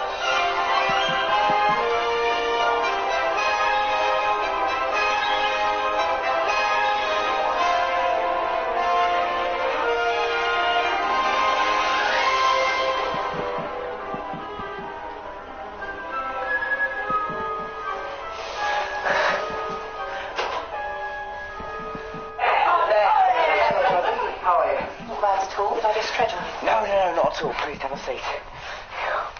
Excellent. So, this is exciting. Yes, it is exciting. This is a chance to ask each other... All the things we've asked each other off camera, but now do it in front of the camera. But now do it in front of the camera, yeah. absolutely. And I'm going to try and be much more profound and insightful than I ever have been Go off for it. camera. I'm looking forward to this. Okay, yeah. So I was... Yeah, no, this is my chance where I realised that doing the interviewing is actually not an easy thing to do at all. That's okay. We can swap. I can interview you. Yeah. That would be brilliant. Okay, so I thought, to begin at the beginning, how involved were you in the casting process, and how much do I have to thank you for... But do you remember working with Chris, or...? Yeah, I was involved, not to the extent that I was sitting on auditions, but they were keeping me really fully informed. As you know, we found Rupert and Emma, and they were perfect, and that was a done deal, and we still couldn't find you. Will you say how you were found? Well, it was just it was amazing, really. It was a bizarre kind of moment. Originally, what had happened was that David Heyman, the producer, knew my dad, because my dad had been a literary agent, and my dad had worked with David's mum. And so David sort of asked my dad if I would audition, and the original deal that we'd heard was going to be to do 6 films, and it was going to be done in America, and it was all sort of, It was going to be done in America. No one ever told me that. Well, obviously, maybe that's why I changed, because you probably put your foot down at some point, or they just went, I won't agree to that. They know me quite well. Which was good, to be honest. That would not have been good. But I'm not somebody who particularly believes in fate and destiny and all those things, but my parents do. And so the final straw was the fact that I went to the theatre to see a production of Stones in His Pockets, and David Heyman and Steve Clovis, who adapted all but one of the books, happened to be sitting in the row in front. And I was sat there for the whole time thinking, why is that man keep staring at me? This is very creepy. It was very creepy. I need to phone someone. It was very odd, and I remember at the interval, my mum and my dad both looking kind of quite intense about something. But you know, when as a kid you're aware that you're being purposely kept out of the loop, for your own good kind of thing. And I remember we went up the stairs and out of the theatre, and then sort of hid behind a pillar. I seem to remember that it's some absurd notion that David Heyman and Steve Clovis were going to chase after us, grab us. And make you be a child actor. And then there was some debate as to whether we would go back in for the second half, but I was really enjoying the play. Yeah, and so we went back in, and then the next day my mum and dad sort of went, oh, well, maybe it is God sort of trying to tell us something, But there were a lot of strange coincidences. And then they called me and said, we think we found him.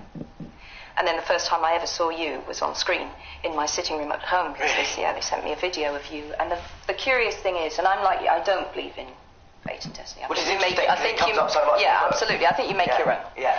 But so I saw you on that audition tape, and I don't think I've ever really told you, but I found it incredibly moving. Oh, thank you so much. And almost, I mean, it was incredibly moving. At that point, I didn't have a son. Oh, right. Yeah. So, and I phoned David up, and I said, he's great, he's fantastic. And I did say to David, it was like watching my son on screen. Because after all, Harry feels like this ghostly son that I've had in my life. But, you know, to be honest, you and Rupert and Emma are all too good looking, frankly. You are, you know, the characters were geeky, and you... Did you know that was going to happen? Did you sort of think they might... I'm not an idiot. Yeah. I did, particularly when do you know what, it was really lucky I spoke to Emma first on the phone before I met her, because I fell absolutely in love with her. She said to me, I've only ever acted in school drama plays before, and God, oh my God, I'm so nervous, I can't believe I got the part. And then she spoke for like 60 seconds at least without drawing breath, and I just said, Emma, you're perfect. And then when I met her, and she was this very beautiful, which she still is, of course, beautiful girl, I just kind of had to go, okay, it's film, you know, deal with it. I'm going to still see my gawky, geeky, ugly duckling Hermione in my mind, but... Do you think that in a way we shot ourselves in the foot with things like that for then Emma's reveal in the fourth film, where she comes downstairs and there is supposed to have been this transformation? Well, exactly. Because we were all looking going, well, she was already a beautiful girl. Yeah, big deal. Now she's a beautiful girl in a beautiful dress. Yes. And putting her in Fair Isle sweaters in the first film didn't make her ugly. Not that Hermione in the books is ever ugly, but it was quite a big deal for me that I had written, you know, a strong female character who was primarily about brain, and that she chose to become a little more groomed and glamorous, as you know, us geeks do at a certain point in our lives. But I accepted it. Emma's a great actress, and I loved her as a person. And I felt there were so many connections between her and Hermione that did it matter that she was beautiful? Come on. But it was interesting you mentioned about that audition, because I was given a copy of my audition where I was... it turns out, because neither me, Rupert, and Emma could remember this, but it turns out we did all audition together once. There was a screen test I didn't know that. where they all tested us all at the same time, and I could hear Chris Columbus's voice off camera. Hello, the German Harry. Time to leave. Be gone from the library now. Cut. Great work, guys. And I just remembered, God, he was brilliant. He was amazing with us. I don't think anybody else could have got the enthusiasm out of those. He's just the nicest guy in the world, isn't he? Nicest guy in the world. And a real family man. I remember meeting him and being... I don't know where is not the right word, but obviously this is the person who's going to be taking my baby, and same way I felt when I met Steve Clovis, whom I absolutely adore as well. But, you know, first time you meet these people, and he was just such a nice guy, and the relief... both that my book would be in safe hands, but to be honestly, that you were all going to be in safe hands as well. In England, it's different than in America. In America, they treat you first and foremost as a star and then as a child, whereas actually you should be treated as a kid first and then an actor second. Do you think you had any idea that young of what you were really taking on? Not really, because I wasn't even then fully aware of the scale of the phenomena at all. I mean, I had the first two read to me by my dad, who incidentally did a great Basilisk voice. Did he? Yeah, fantastic back in the day. I did actually at one point. I can actually imagine your dad doing that. Yeah, my dad. I did actually suggest it to Chris Columbus, which my dad was completely mortified by. But no, I was. No, I don't think I could have ever had any. And even now, I don't actually think I have an understanding of how far it reaches, because it is a case of not being able to see the wood for the trees. You know, I'm so much in the middle of it that I actually can't see how far out it stretches. I had exactly the same experience, although I think for a while I deliberately kept myself insulated from it. I didn't want to think about it. And when people would give me statistics, so many books sold or so many territories covered, and you just think, I just want it to be me and my desk. I don't... And, you know, again, people will watch and think, oh, come on, you know, you can see the royalty checks coming in. I'm sure you noticed this. Yes. And yes, absolutely, I knew it was. But there was a scariness and a pressure, and sometimes a weirdness about, and you know this and I know this, when people are obsessional about something, on the outer fringes, you will have, you know, strange things going on that you maybe don't want to focus on too much when you just want to write your book. As you say, it's you with your desk. I'd rather be in my aircraft hanging outside Leavesden with the rest of the crew. I know, it's weird. So you couldn't have contemplated, because I can remember the first premiere, and you were shaking. Yeah, you were. Yeah. But it was, I don't think any of us knew what to expect, did we? Right. I don't think, because on Potter it's a very insular world to film, so that you just basically, you know, you go into work every day, there's a big perimeter fence around the studios, we are the only film at Leavesden, so normally you'd have interaction between different crews and things. It feels very safe, doesn't it? I always felt that when I visited. It felt like family. Everyone knew everyone else's names. What was lovely for us was that, from my point of view, and I speak for I think most of the set, in terms of your involvement, you were around a lot at the beginning and early on, and very, very involved. And then as you kind of saw that we weren't going massively off script, absolutely. That's kind of completely right. Back, completely right. Early on. But was that hard or? No, it was easy. Okay. And it was a relief. Right. I was around a lot earlier on. I wanted the Great Hall to look right. I wanted Diagon Alley to look right. You know, there were details that I saw so clearly in my mind.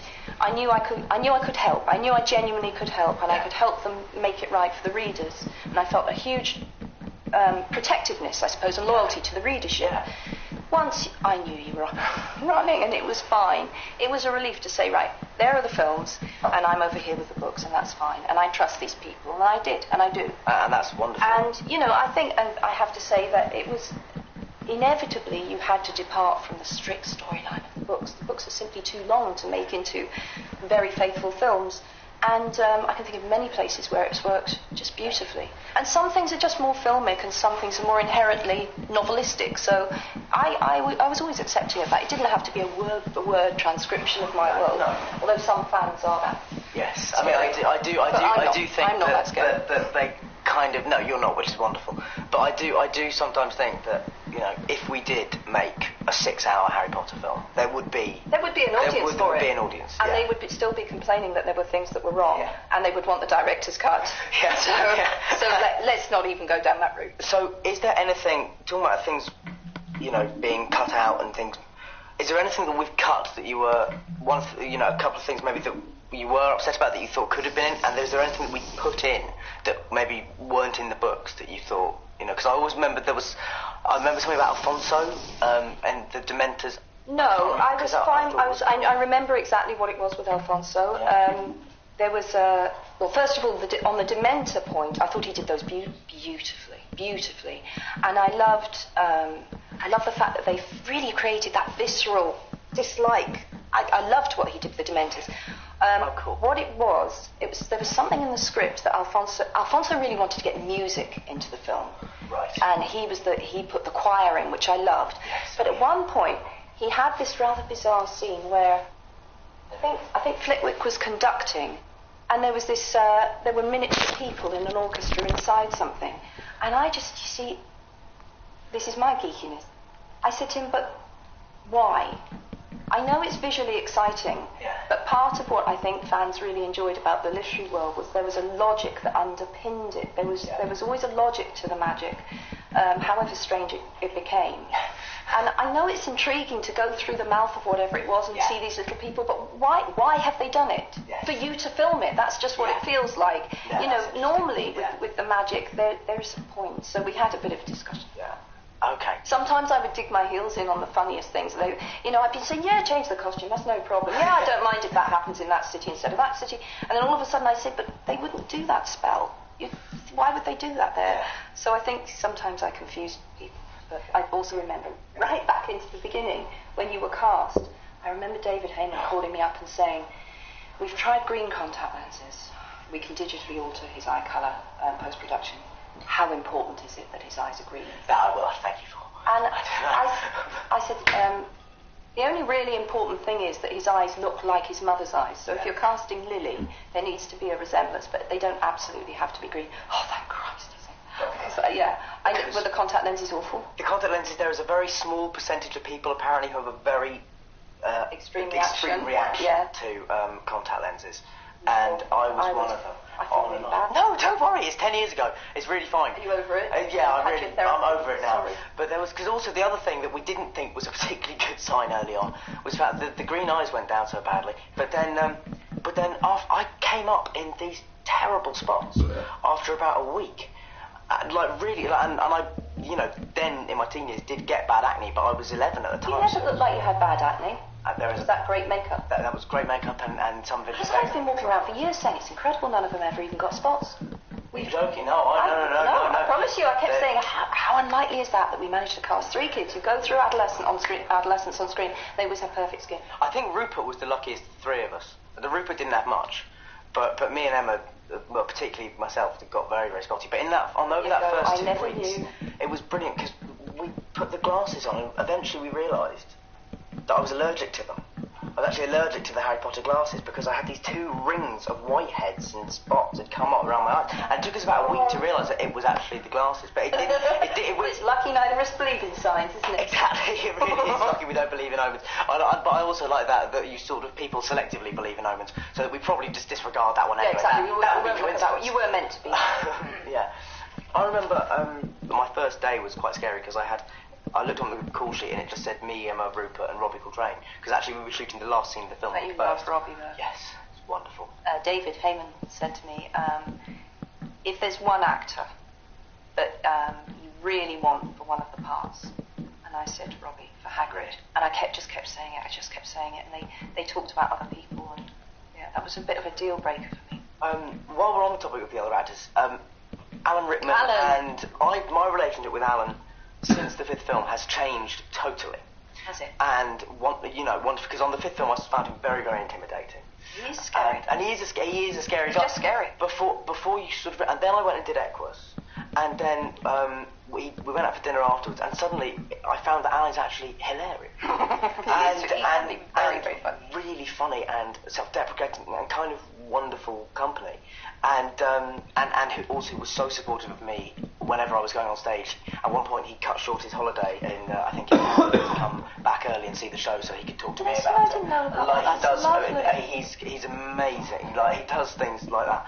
And but how much did he know originally? Because there was always been this thing of Alan really makes me laugh. Right, it's absolutely true. I told him really early on that Snape had been in love with Lily.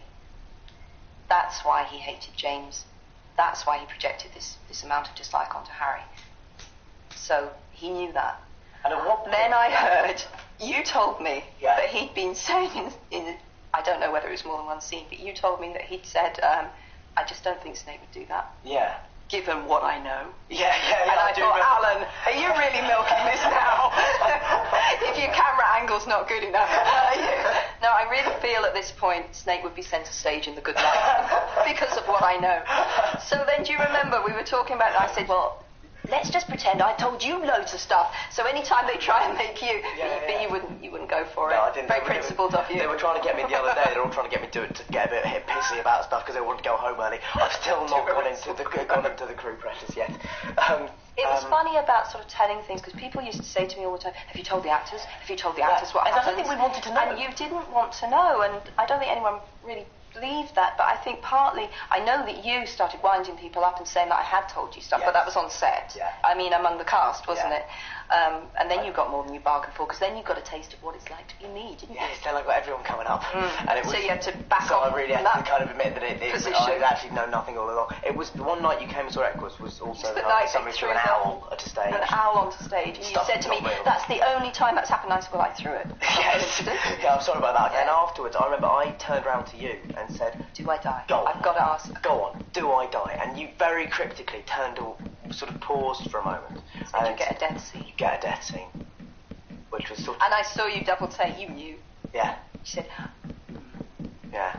At that point, I was kind of like, okay, I sort of vaguely have some idea what's going on. And Neil, my husband, afterwards said, what did Dan ask you? And he leant into you. So he asked if he's going to die. What did you tell him? I said, I'm not telling you. So did Neil not even know? Really? But so because I remember hearing a story at one point about, you killing off a character and becoming very upset about it, and would you not be able to talk to him about that kind of stuff? I think I told him in advance of Dumbledore, but he didn't know whether Harry was going to make it. No one knew. Really? You really were living with that weight then? It's funny because Matthew, I remember seeing Matthew at the premiere for... He's brilliant, isn't he? He's brilliant. Yeah. And there's another example. You know, they cast what they think is this plain-looking kid, and he grows up to be this kind of rock god. And also one of the coolest, most hard-working guys on that set. Yeah. I met him at the premiere for Half-Blood Prince, and I said, "There's some great stuff for Neville in," and he went, "I don't want to know."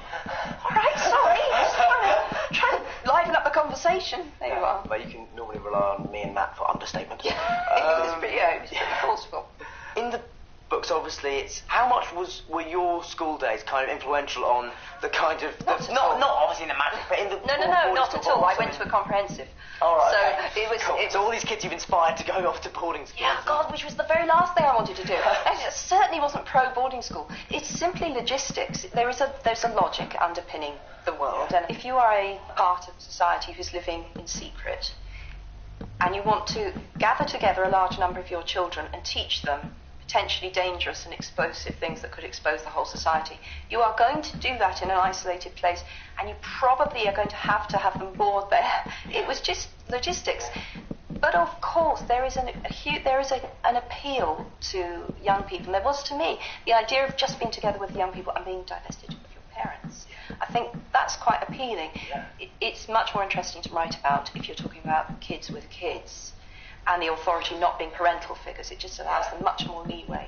Yeah. So that's why it was. But it was no kind of a yen to recreate any sort of 1940s boarding school in the slightest. I know this for a fact, and I'm afraid people will just have to take my word on this, because after all, I have met thousands of the kids who've read these books. Children from virtually every walk of life would like to go to Hogwarts. Oh, yes, absolutely. I still would. Well, you know, it's an exciting place. It's spooky. It's mysterious. They get rid of their parents. They get to have feasts every day. It's, in some ways, a fantasy. It's a dark fantasy, because there are things there that are frightening. But you could have quite a nice life at Hogwarts as long as you kept your head down. And weren't friends with Harry Potter, who kills everything he touches. Moved to Midsummer. Why'd you go and live there? It's a terrible idea. Don't be friends with Harry. Yeah, because in a way, because what I like about Harry as a character is that one of the things that sort of marks him is that so many of his relationships and so many of his most important moments in his life have been to do with death. And, you know, for instance, his relationship with Cho Chang. He's Typhoid Mary. Everyone who enters a room with Harry is going to cark it at some point. Exactly. I mean, don't hang out with it. Well, exactly. Talk about an aura of doom. Yes, and that, of course, that was quite deliberate, and he's the prism through which I view death in all its many forms. Wow. Of course, yes. As the books went on, and you realised that actually suddenly it was getting a massive adult fan base as well. Did you then realise you could gear it more towards adults in showing that kind of stuff, or were you always going to confront kids kind of with that? No, I always... Well, it's a very good question, because clearly I never went into it expecting to pick up an adult fan base the way that I did. Having said that, I had said from the very first, I said to my first editor, Barry Cunningham, I want them to grow up, and it will get darker and it will get scarier. And I think you can see that happening right up till 4. I mean, obviously after 4 things get very scary, but I always knew they would, because Voldemort's come back. Yeah. So some very nasty stuff happens. So I really went where my pen took me, and bad though it may sound to some people, I never really considered my readership in that way. I never sat down and thought, I just wrote what I wanted to write. Yeah. And things got darker and darker and darker, as you know. So be it. Yeah. Okay, so coming on to Potter, how much then did you know from the beginning? Because it's almost become part of the legend of Harry Potter. Yeah. That you knew all of it, and that and as these things do, they get out of hand. So the last chapter went from being written to being safe with an armed guard. Always rubbish. Always rubbish. It was nothing was ever locked away in that. Did you feel that at all, or? Well, there was a degree of truth. I had very early on, but not the first day or anything, probably within the first year of writing, I wrote a sketch for what I thought the final chapter would be. So that's true. But it did change. Okay. Because at least one character was alive in that version of the character that subsequently I killed. So, there were a couple of people. Can we hear who? Lupin was supposed to make it, and of course really? he didn't. No. Yeah. Lupin's one of my saddest ones, I have to say. Me too. That was pretty awful. Me too. I hated killing them. Yeah. But they had to go. You've got the chip of ice in the heart of the writer. As Graham Greene says. Well, now, here's another thing, because was there ever a chance that one of the main... Because I was convinced that one of the main three had to buy it, eventually. Well, funnily enough, I planned from the start that none of them would die. Then, midway through, which I think is a reflection of the fact that I wasn't in a very happy place, I started thinking I might polish one of them off. Out of sheer spite. There, now you definitely can't have him anymore. Midway through the book or midway through the series? Midway through the series, right. Yeah. But I think in my absolute heart of hearts, although I did seriously consider killing Ron. Really? Anyway, I can tell you exactly. It's a real relief to be able to talk about it all. It's fantastic. It must be lovely, actually. It's lovely. The truth is, I always knew, and this is from really early on, that I was working towards the point where Hagrid carried Harry, alive but supposedly dead, out of the forest. Always. I knew where we were always working towards a final battle at Hogwarts. I knew that Harry would walk to his death. I planned the ghosts, for want of a better word, coming back, that they would walk with him into the forest. We would all believe he was walking to his death, and he would emerge in Hagrid's arms. So that's what always kept Hagrid safe. Because Hagrid actually would have been a natural to kill in some ways, but because I always cleaved to this mental image of Hagrid being the one carrying Harry out, and that was so perfect for me, because it was Hagrid who came and took him into the world, and then Hagrid who would bring him back, and the onlookers would believe he was dead, and just physically Hagrid being so big and fatherly, and Harry being limp in his arms. So that's where we were always going. That's amazing. It's interesting that something like that image actually kept Hagrid safe. I like that phrase. That's exactly what. Hagrid was never in danger. And as I say, Lupin, when I first created Lupin, I had no intention of killing him. And then it was sort of borne in upon me that Lupin had to die, which is awful. Yeah, I mean, that's a horrible... I knew he had to go, and the reason he had to go was... Ultimately, I mean, in the final book, you're looking at a war, aren't you? And what's horrific about war? Well, one of the horrific things is leaving children fatherless, motherless, and so on. And I just came to a point where I thought, I'm going to have to show that again. And the most powerful way of showing that is to kill parents that we know and to leave another baby boy is orphaned. It happened in the first war, and Harry was that boy, and now it happens again. But I gave him Harry as a godfather, and you hear about him in the epilogue, and you know that he's all right in as much as he can be. Who's your favourite character to write for? Dumbledore. Oh well, I loved writing for Ron. I loved writing dialogue. I miss Dumbledore the most, because he came from I always feel like he came from somewhere back here. It felt quite automatic writing when I wrote Dumbledore. He was telling me things I needed to hear sometimes. Oh, really? I really liked that, yeah. That's amazing. Yeah, so I miss him. To people watching this, there is a very cynical way to watch this, the way we're talking about these characters if they are real people, and people, I think, just need to understand that for you it's been pretty much 20 years with these characters at this point. Yeah, 20 years, yeah. And for me 10, so you do get not just attached to the actors who are playing, but the notion of them as the principles of those characters. And a very ongoing relationship with them, and thinking about them as though they're real people, and just living with them. They're in your life. They're in your life the way real people are. Yeah. Well, I was going to ask about, I do feel I have some duty on a personal level as well, because I've always had my own suspicions about this. Dumbledore being gay. I thought you were going to ask something completely. Yeah, go on. Dumbledore being gay. Yeah. Well, was that something that was just thrown out for the American press to get them stirred up a bit? No. So it did. No, it did, which is obviously was very funny. But yeah, but I found people's reaction to that really interesting. I'll tell you why. By the time that I said that, I had been working on these characters for 17 years. Now, not many writers have ever been with the same set of characters for that long, so I feel I can sort of speak for all of us who have, and say it becomes a very intense experience, and inevitably you are going to know things about characters, and I'm characters in the plural, that are not in some cases will be relevant, and you'll think, oh yeah, this is the moment that becomes relevant, and I will say that or show that.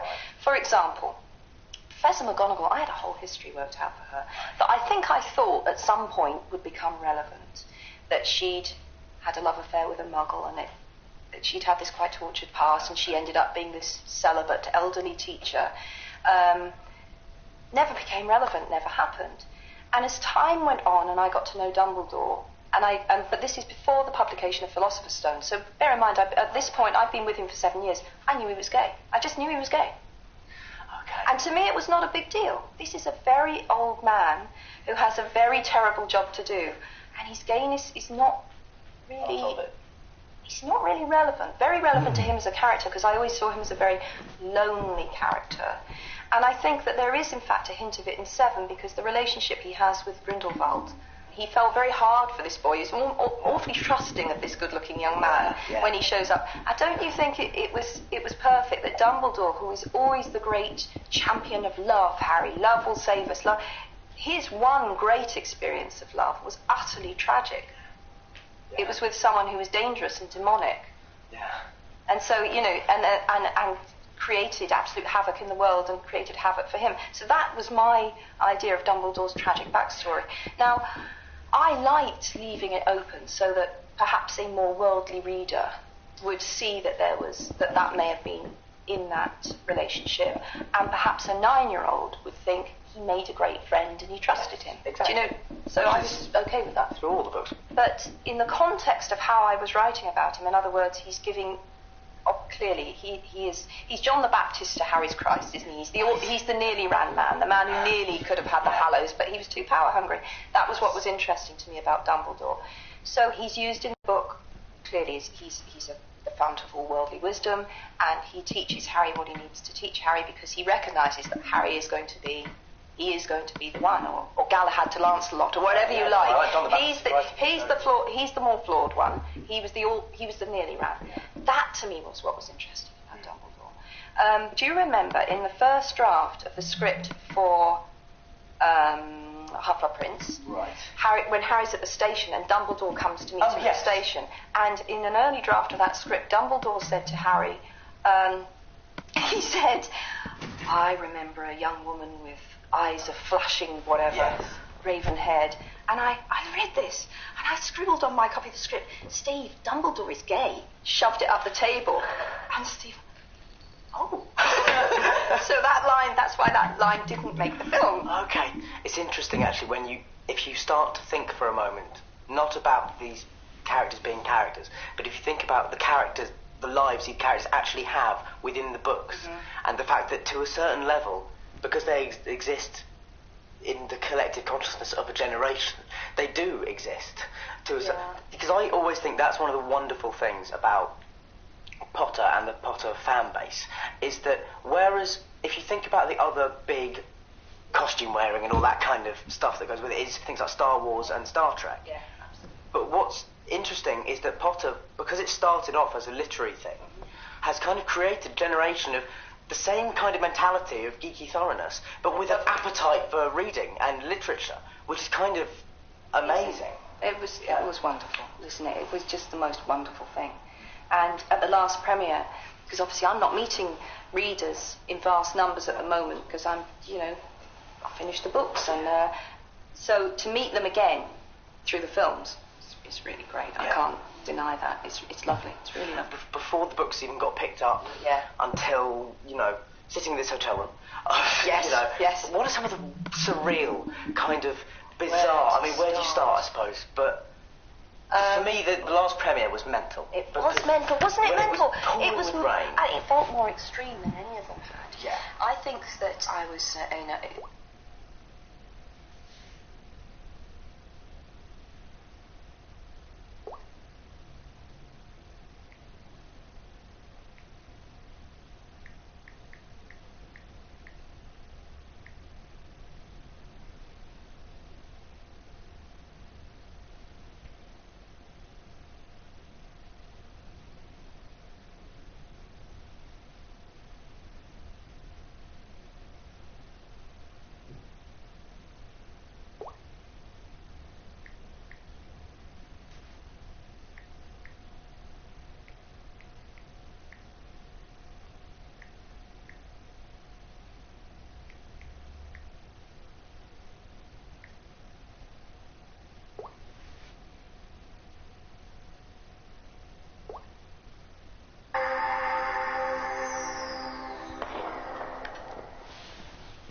castle.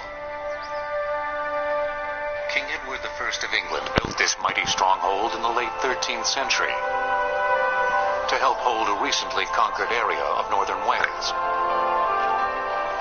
Conway represents, perhaps, the pinnacle of medieval castle construction. It appears formidable even today.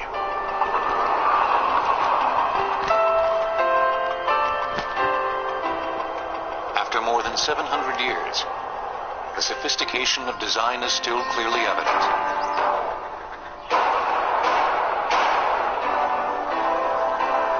Massive walls, projecting towers, crenellated top,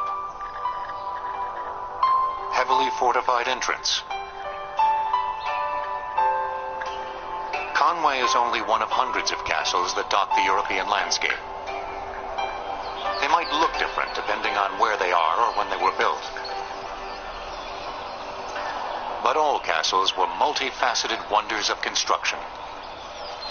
It's complex because it needs to fulfill so many functions.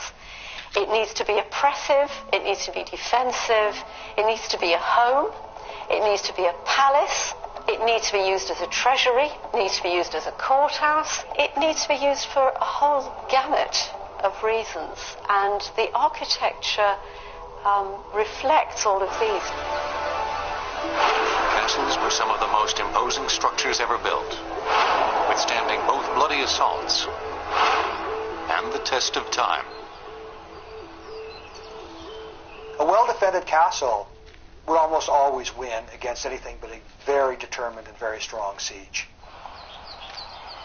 In an unruly period, they represented order to some, subjugation to others. The importance of the castle is as much to oppress the psyche of the population as it is to literally oppress the population. Castles were homes, residences of kings or nobles. That's what differentiates them from other fortifications. They were built to protect a king's or nobleman's territory. Soldiers or men-at-arms lived there as well to guard the castle. It was a base where a lord could launch an attack